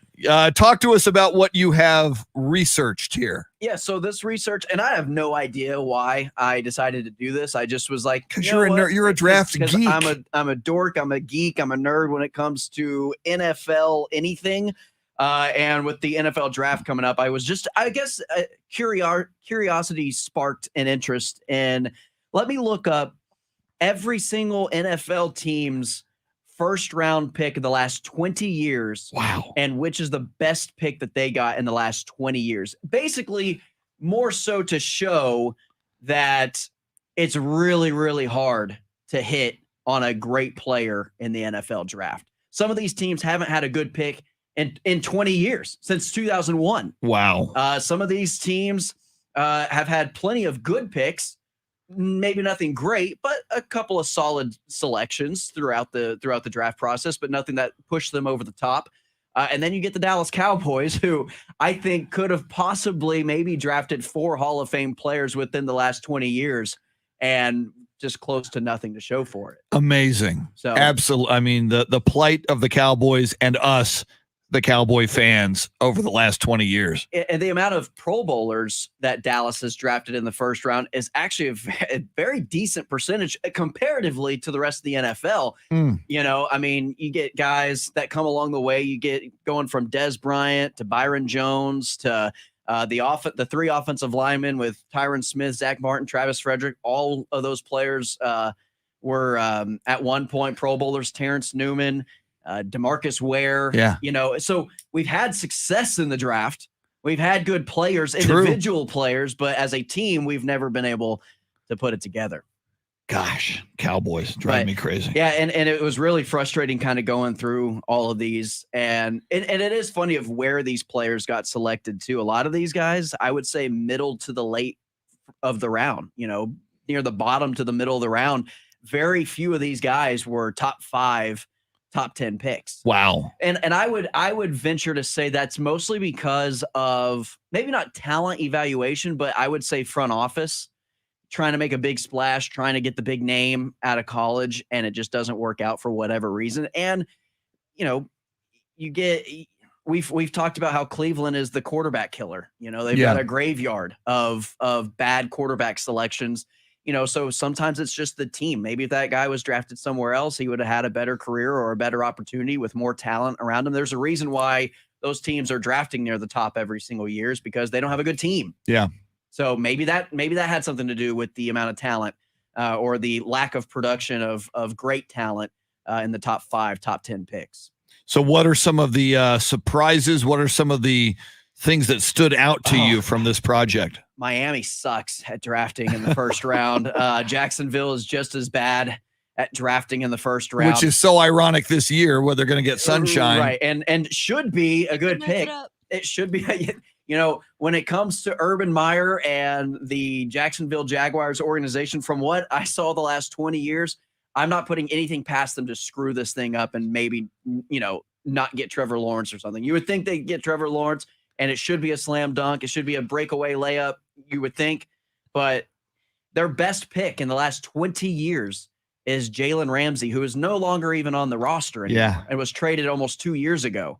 So, I mean, he has, 4 Pro Bowls. I think 2 All-Pros is what I have. 11 career interceptions, but has only been in the league for 5 years now. So that's your best pick that you've had in the first round in the last 20 years. My goodness. Now, they've had some decent players. They've had some decent teams, but in terms of first-round talent, they haven't really gotten anything. New England, a surprisingly bad team when it comes to first-round picks. Wow. Now, you could probably argue Devontae Hightower. You could probably argue Vince Wilfork, but I've got all the way back in 2001 when they selected Richard Seymour in the first round. I believe, let me find him real quick. Yeah, 3-time Super Bowl champ, 5 All-Pros, 7 Pro Bowls. So in terms of career accomplishments and achievements, he was the most decorated first-round pick that they have selected in the last 20 years.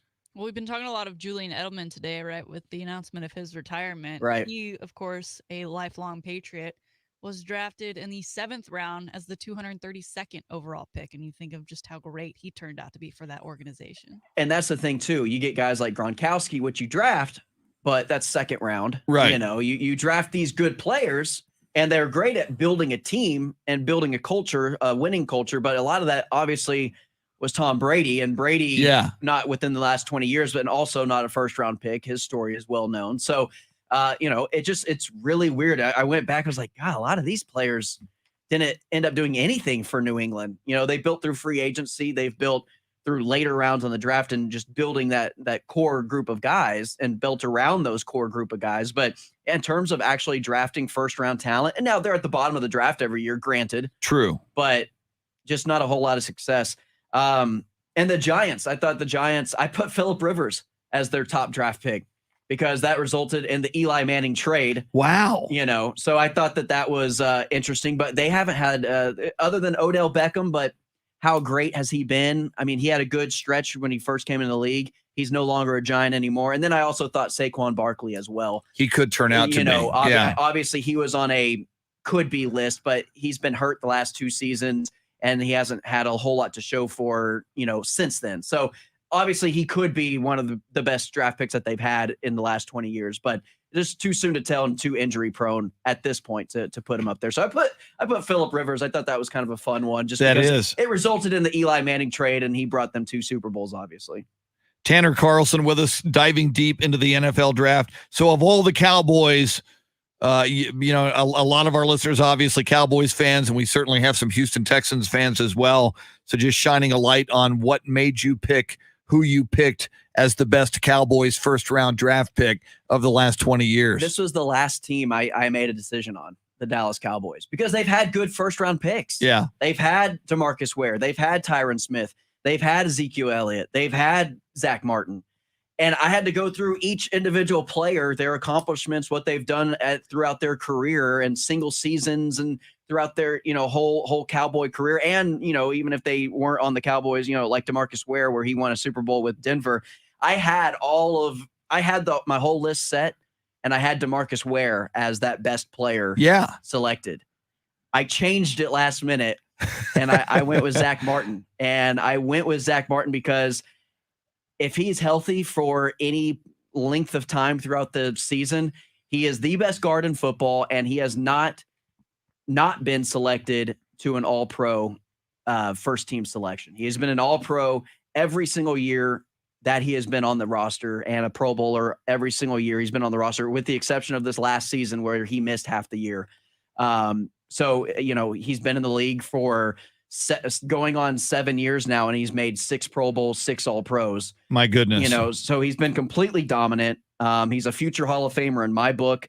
And the guy has allowed 8 sacks in his entire career. That's crazy. As a Dallas Cowboy. Wow. I had no idea that number was so low. I neither did I. I had to double check, recount, recalculate, throw it in a calculator, make sure my math is right. And 8 sacks in his entire career as a Dallas Cowboy. So it had to be that. Now, I did have DeMarcus Ware, obviously a very decorated player in his own right, Super Bowl champion, not with the Cowboys, obviously, but it was very close between those two. And then Tyron Smith, he has a very impressive resume as well. I also think he's a future Hall of Famer, one of the best left tackles the game has ever seen, in my opinion. And I believe I have the stat on my phone. I didn't have it here, obviously, but I want to say he has allowed 34 sacks. Now, he's a left tackle, so it's a little bit differently. You're typically facing the best pass rusher of every single team when you're playing left tackle. So he has 34 sacks allowed, and I want to say close to 9,000, 8,000 something odd snaps that he's played in his career. Now, granted, those snaps aren't all pass plays, obviously, but still, I mean, that's an incredible number. My goodness. So, but that's what it was really down to for the Dallas Cowboys. For all of our Texans fans out there, I know you're probably looking forward to this one. They actually have had very good drafts, at least in the first round. Deshaun Watson, which may not end up being a very good one at all. But in terms of what we know now, and in terms of the play on the field, Deshaun Watson, another touchy subject, DeAndre Hopkins, a fantastic pick. And then most recently, the most recent heartbreak was J.J. Watt, who I ended up falling on for the Houston Texans. J.J. Watt, you know, what's funny, people might want to complain and moan and groan about me picking Zach Martin for Dallas. Zach Martin, playing less years than J.J. Watt, obviously has more Pro Bowls and more All-Pro appearances than J.J. Watt does in his career. That's a huge comparison. Yeah. So and it just strikes me, if you would have done this a year ago, we might have been saying, well, I think you would have either maybe said Deshaun Watson, or you would have said, well, it's not Deshaun Watson now, but if we come back and visit this in 2 years, it may very well be Deshaun Watson. Yeah. It's just so amazing how that looked like such a brilliant move, especially at that position, which is so vital to a football team. Yeah. And has now gone so bad. And I also have to kind of put a tiny bit. I tried to keep it on the field as much as I possibly could, because some of these guys, either off the field issues or off the field heroics, like you see in J.J. Watt, what he means to that community, I think that's more impactful than anything he's ever done on the football field for the Houston Texans as well. So that probably also has a little bit something to do with it. But yeah, I think J.J. Watt honestly was a runaway for the Texans, probably Texans' best draft pick of their entire franchise. I would have to assume they've only been around since 2002 anyway. Yeah. So Kansas City Chiefs, very interesting because it's pretty recent and he's relatively young, but it's hard to argue. How do you not pick that? Yeah, Patrick Mahomes. Yeah. So wow. I think he is the youngest selection that I have from the 2017 draft, I believe. is what I have. Patrick Mahomes, 2017. I'm trying to look around real quick to see, but I think, yeah, he's the youngest player. I mean, obviously 2016 with Jalen Ramsey, but that's just because Jacksonville sucks at drafting. So, but yeah. So 2017, Patrick Mahomes is the youngest player on this list of the best players. But yeah, I already have him as a future Hall of Famer, Super Bowl champion, Super Bowl MVP. He has a league MVP. He has an Offensive Player of the Year, 3 Pro Bowls, 2 All Pros.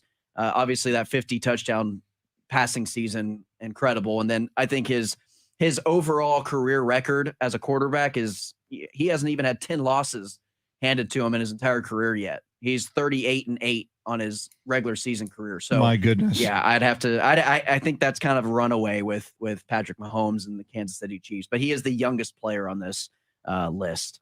Do you have a sense, and I'm asking you something that you might not have calculated, but maybe you have a sense of it. You talked about a lot of these draft picks being middle to lower draft picks, being like, 11 or even later in the first round. Do you have a sense of who might be one of the draft picks furthest down in the first round who became the best draft pick for that team?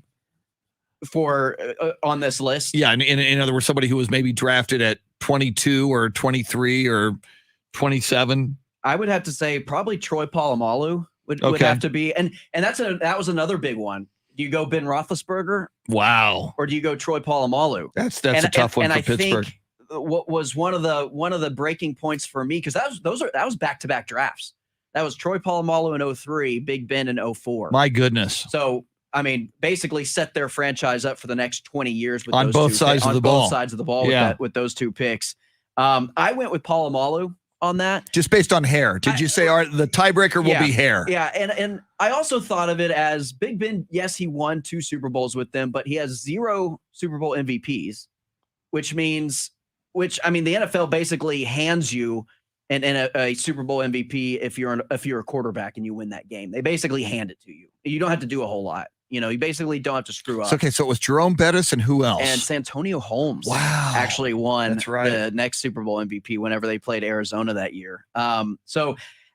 With then you go down to if you had to build around a certain player on that team, just going based on best player, if you're drafting these guys, all these guys are in a draft, who would you select first? Troy Polamalu or Ben Roethlisberger?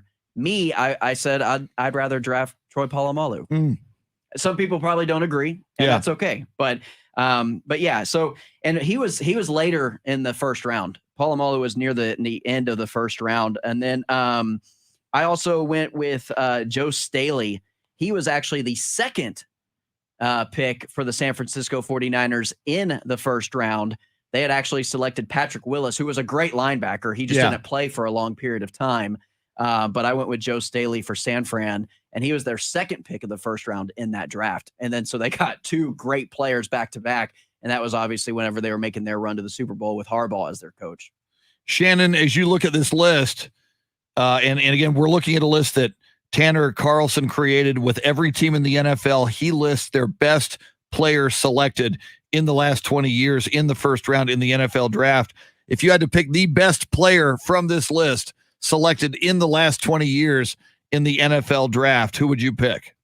I think it's hard not to pick Patrick Mahomes.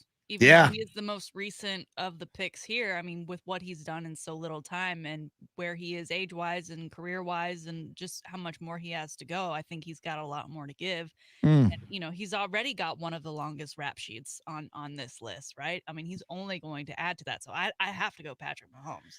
And it may go down as the greatest quarterback ever. I mean, in the most important position for a franchise, he may go down before he's done as the greatest quarterback ever in the NFL. And you think of yes, he was a first round pick, but coming out of Tech, it wasn't like he was the superstar guy. And Alex Smith was still at the helm for Kansas City. Yeah. Obviously they were planning for the future, but they didn't know exactly when that future was going to occur. Alex Smith suffers a couple injuries, Pat gets in there, and now here we are. And this is also on a list where Aaron Rodgers is on this same list. Yeah. And the rap at Texas Tech for quarterbacks always was Right. that these guys can put up big numbers in college, but it just doesn't work out Big in the NFL. performances. Yeah, that's what Yeah. Patrick Mahomes faced when they made that decision and when he came into the league. I also heard this pretty interesting take. I don't know how true it is or how not true it is, but I do find it interesting whether whatever side you land on it. Quarterbacks in the NFL, look at these quarterbacks that are starting and are top quality players at the position, and look at what school they went to in college. Aaron Rodgers went to Cal. Patrick Mahomes went to Texas Tech. Yeah. Russell Wilson went to Wisconsin and North Carolina State. Is that correct? South Carolina State. One of the. I think North Carolina was at State. Wisconsin I'm not for 100%, but I think North Carolina State. North Carolina State. You look at Deshaun Watson. Clemson. Okay, and then but how many quarterbacks super successful come from Ohio State? Come from Alabama? Come from we got some Oklahoma guys, but their careers kind of still yet to be determined. Yeah. Before then, not a whole lot of Oklahoma quarterbacks. Yeah, Drew Brees, Purdue, Texas. yeah. Texas. How many Texas quarterbacks have been successful in the NFL? Not a lot. But yeah, like you said, Purdue, and then you've got Ole Miss with Eli Manning, and Tennessee with Peyton, and Michigan, I would say, is a top quality school with Tom Brady, but he was drafted in the 6th round. So it is interesting that maybe these quarterbacks that come from a smaller school don't necessarily deal with the pressures of all the hype going into the league. Yeah. And they haven't, really showcased what they can do yet, but they've always had it. They've always been good. They've always had the ability to do it. They just weren't ever nationally televised because they didn't play for Alabama or Ohio State or whoever, the big name is. And then you get these guys that come from these schools that typically more times than not fall short because they are surrounded by so much talent. Yeah. And they don't really ever have to make those difficult decisions like on the field, reading defenses. It's all set up for them, and they have all the talent around them to make them better in college. So I found that as an interesting take. Take it as you will, one side or the other. I don't really know where I fall on it, but I thought it was an interesting point. For our listeners, have you or do you plan to push this out on Twitter? I haven't, but I can. And if not, if you can do it, and if not, I'll take a picture of it's two pages of each side and push it out. So Tanner is on Twitter at Tanner Carlson 20. Yeah, I might just make a thread and just start with, and just go in order. Oh, and cool. Just have each tweet be its own thing. You know, and yeah. So there's a reason. So not to give you any more work after you did like a doctoral dissertation on the last 20 years of the NFL draft. But if that doesn't happen, just take a picture of each side and put it out, whatever's easiest for you with your 1200 WOAI crack reporter news schedule. Right. So Tanner Carlson, outstanding as always, sir. And we'll have to thank you for the sound effect, Dave Ayler. We'll have to see if Shannon will agree to a draft competition with you or not by draft day, because you're the ringer among us. I'm looking forward to it. So wouldn't that be awful, Shannon, if he beats us at everything? Like every time we try to beat the guy, Masters, draft, NBA. You would never have a regular profile picture ever again. I know. I keep losing these too. It's very embarrassing. That's been the same profile picture since I've had Twitter. Yeah, that's how people know you. I had you to keep go it in consistent. and figure out how to change the profile picture prior to changing it. Well, and did you hear the story yesterday? Because Shannon had tweeted out Chris Beard really needs to be a blue check verified account. So yesterday, UT men's basketball cites Shannon's tweet, and of course they see her in her Aggie profile pic. So. The one time she gets all this recognition from Texas, and I'm sure Chris Beard probably looked and goes, "Who the heck is Shannon's? Is she? And why is she in Aggie stuff? Yeah, what is that? My background is still the 40 acres. Yes, yes. Tanner Carlson, outstanding, sir. Thanks for doing all the research. Yeah, no problem. Thanks for having me. We're late for a break. Lots more coming up. Final segment next on the Chris Duel Show. That was fun. Cool. Yeah, I'll go on and make some time today and just kind of do a thread. Cool. And I'll retweet those as well to make sure in case anybody misses them.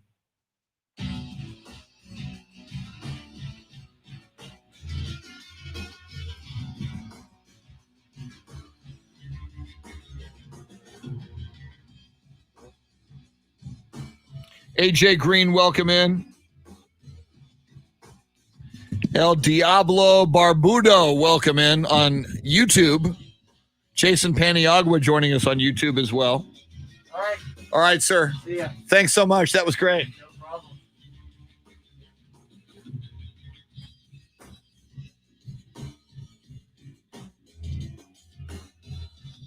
Juan Vertiz, welcome in. I don't know if I said hello earlier. I try to say hi to everybody whose name I see. And sometimes we don't see your name unless you comment. So if we see you, we say hi. Remember when you had me on? Yes. Before this, and I said, people have long memories. When do we see when the Astros were on the road? They had these inflatable trash can things. Yes. They don't forget. No, they don't. And I was loving it. I was very early on when the Astros were like 4-0. I was like, all right, yeah, fine. We'll use it for now. They've lost 3 in a row, and AJ Hinch beat them last night. So, I wonder if Hinch had a trash can in his dugout. oh, that's funny. Maybe he did. Maybe he did.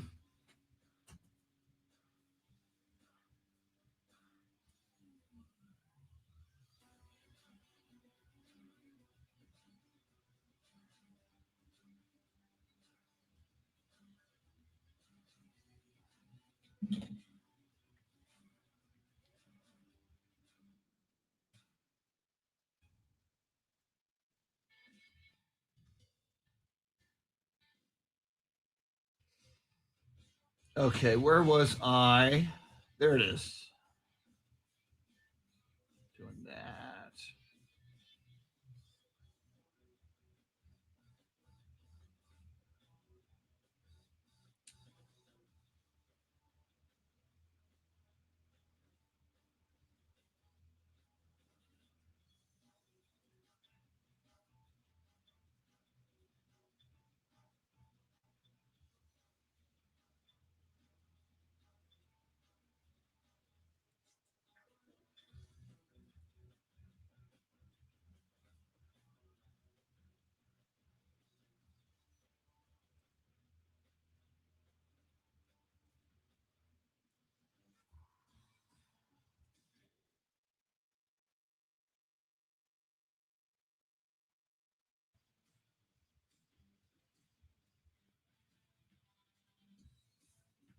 Okay.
Thank you, Bernard. You go way back if you remember that.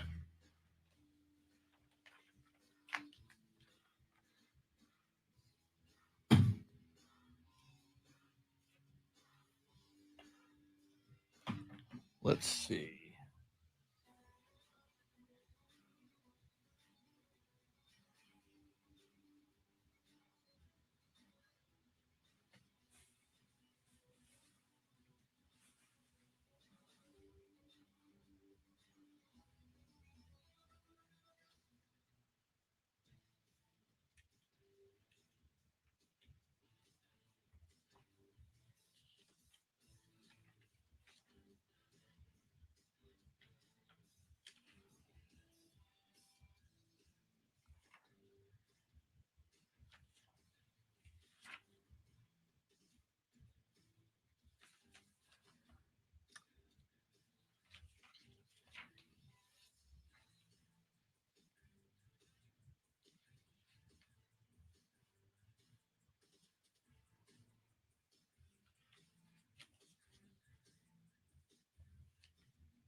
AJ Green, I can't be with you on the Go Angels.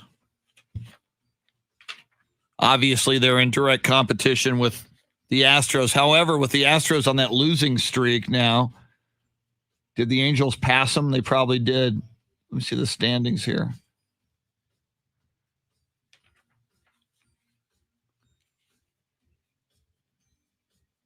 Yep. Angels at 1-game lead over the Astros now, 7-3 to 6-4.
Here we come.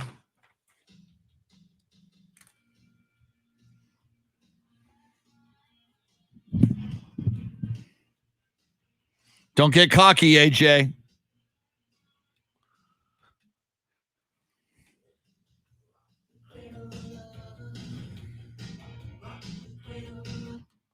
Dave Ayler, your soundscape stylist, doing a magnificent job as always.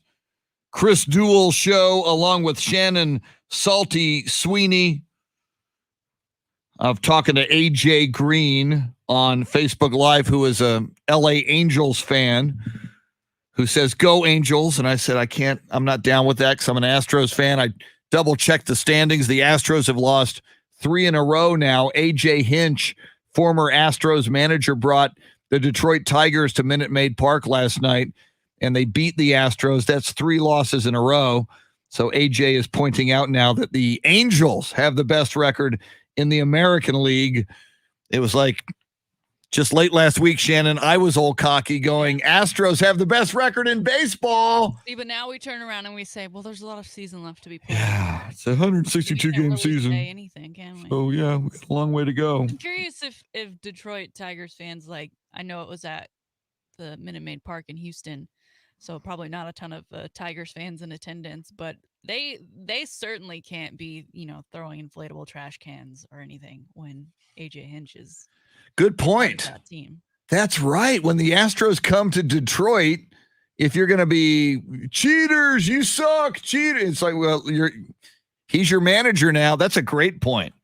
And if you're the Detroit Tigers, Justin Verlander left you to go to the Astros and won the World Series there. So yeah, if you're the Detroit Tigers, I think you should get more heat than the Astros. Not only did you trade that asset, which basically sent the Astros to the World Series, and which they ultimately won, but then they turn around, they fire their main man for all of this kind of scrutiny, kind of used him as a scapegoat, got him out Yeah. of there, and then Detroit is like, oh, we'll take that. Yeah. we'll take him. We'll take it. We need it.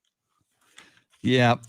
We didn't talk about this yet, Shannon, but I do want to mention it. Last night was really interesting in the world of sports because multiple games were canceled in the Minneapolis area because you got a couple of things going on. You've got the Derek Chauvin trial moving into its third week.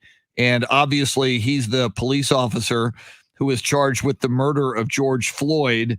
And then you had police officers shooting Dante Wright on Sunday afternoon. Dante Wright, a 20-year-old African-American man in the Minneapolis suburb of Brooklyn Center.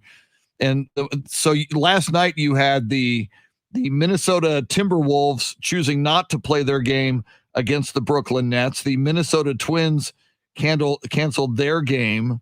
And the NHL, the Minnesota Wild were supposed to play the St. Louis Blues, Dave Ayler's team last night.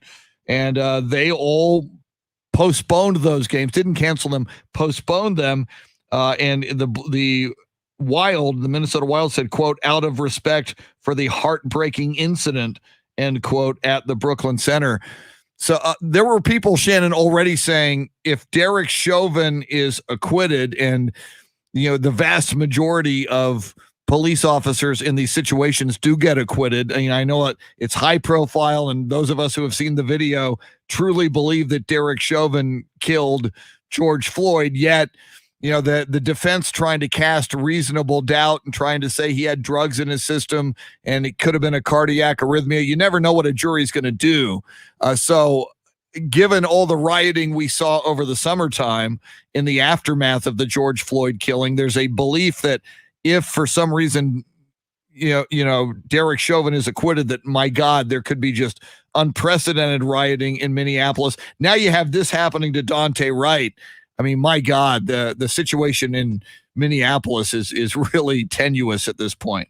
I haven't been paying super close attention to it, but it's one of those things that you can't avoid, Yeah. if you are any part of society. And from the testimony that I've seen and heard and read about, I mean, how he would even be acquitted is beyond me at this point. I don't know what the people on the jury would even be thinking. So I would hope that justice is served in this case, and we don't have to see teams having to take a stand for things like this. They did it back in the bubble as well, right?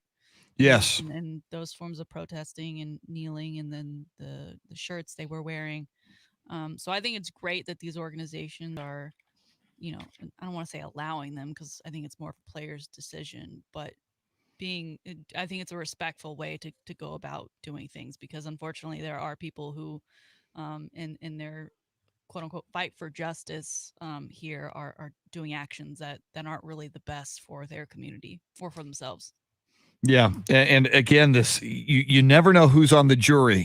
To the eye test, to me, it's just a gut wrenching, god awful video showing what Officer Derek Chauvin did to George Floyd. And to me, it appears to be a slam dunk case, but you got one person on that jury who can create a hung jury and hold things up. And so we don't know, but and then you had it just going from awful story to awful story. And I don't mean to do this, but it's a big deal. And it was in the news yesterday as well.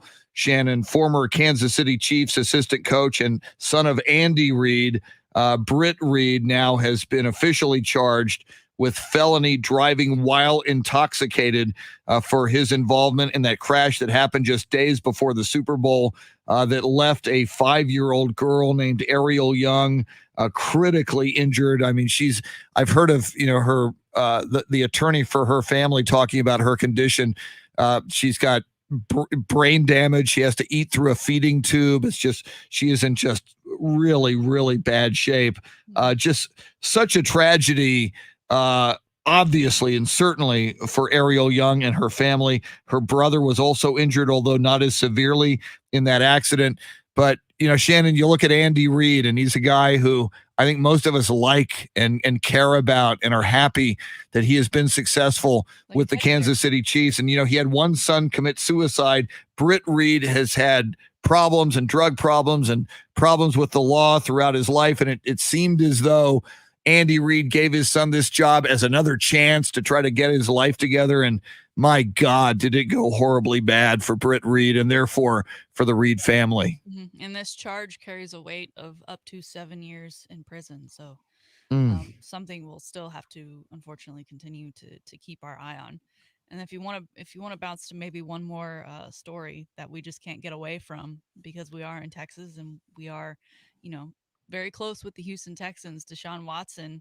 That story continues to unfold, and people realized yesterday, as the Houston Texans have like an in-house show, where they keep everybody updated. Well, previously Deshaun was featured in multiple highlights of that opening scene for that show, and he has now been removed. We learned that the McNair family sent letters to season ticket holders, denouncing sexual assault and saying that they're taking this very, very seriously. They didn't actually mention Deshaun's name. They certainly didn't say anything like, anything positive towards him at all, but just trying to keep their season ticket holders, aware of the situation, because obviously if I'm a season ticket holder, I want to know who my starting quarterback is. Yeah.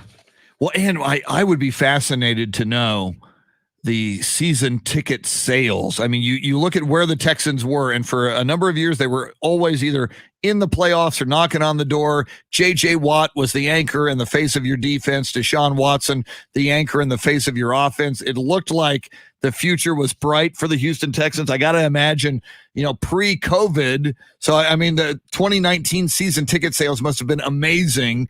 And then we had 2020, and that was just, a bust for so many teams with fans not being in the stands. And then the team just, the bottom falls out. The team performs badly. J.J. Watt goes away to the Cardinals. Deshaun Watson wants out. And then these horrible multiple, I think 22 women the last time we counted, women with allegations of sexual misconduct against Deshaun Watson. I'd be fascinated to see season ticket sales in 2019 versus what they're going to get for 2021. Well, it's almost, obviously the huge point being Deshaun Watson is not relatable to Texas football, but Texas football, is kind of doing this media spin, right? Where they're marketing, hey, we've got this new coach. We're going to have a new quarterback. Everything's going to be so exciting. We've also got this new stadium and all this fun stuff that's going to go along with it, this, that, and the other. And the Texans are kind of in this position where, they've lost J.J. Watt, who was the face of the franchise. Whether or not Deshaun comes back, we still don't know, but they'd ideally like to be marketing themselves as we're brand new, right? Yeah. We've got the new coach. We've got new people in place. We're going to turn things around. This is not going to be the Houston Texans of old. This is where we start fresh. And then they have this giant case weighing over them that just, it's been weeks now, and it doesn't seem like we're nearing an end. It just seems to keep getting piled up, especially after, I believe, Deshaun's people filed a motion that these women who came out and filed against him as Jane Does are now going to have to refile using their government names. So that in itself is just continuing to keep it drag out. So it is interesting that the Texans have now finally started to shift the narrative a bit, move themselves away from him as much as they possibly can right now, because obviously they are still very much on the hook for Deshaun Watson at this point, right? I think they're probably going to need a guilty or something before the NFL can step in and say, okay, you don't have to pay this guy, because his trade value just plummets. Yeah. With every passing day. So I just don't. I feel for the fans of the Texans. I feel for the people who work for the Texans, because like you said, season tickets. I wouldn't be surprised if there's some fans that are like, no, absolutely not with this guy on the team. I'm out. And not to mention Jack Easterby, who before the Deshaun Watson thing got really bad, he was the guy in charge who used to be the Patriots chaplain. Do you have the poll question in front of you, Shannon? We asked if Mr. Edelman might be a Hall of Famer. Yeah, and 83% right now saying no. I am right there with him. Great guy, great Patriot, should be in the Patriots Hall of Fame for sure, but his numbers don't stack up to the rest of the league for me to be a Hall of Famer. Sorry, Julian. You're not Sorry, getting in the Tom Hall of Brady. I Fame, think but he'll be all right. He made plenty of money. he'll be okay. And I don't know, maybe he'll go play with Tom and win a Super Bowl. I don't know. Right. Tom and Gronk. Dave Ayler, thank you so much. Outstanding, sir. Enjoyed it. You do it again tomorrow? Yeah, we'll do it again tomorrow in 21 hours. Our thanks to Jeff Garcia of Locked on Spurs, Tanner Carlson for his doctoral dissertation on the last 20 years of the NFL draft. For Shannon, I'm Chris. Have yourself a great day. We'll see you tomorrow. Adios, muchachos.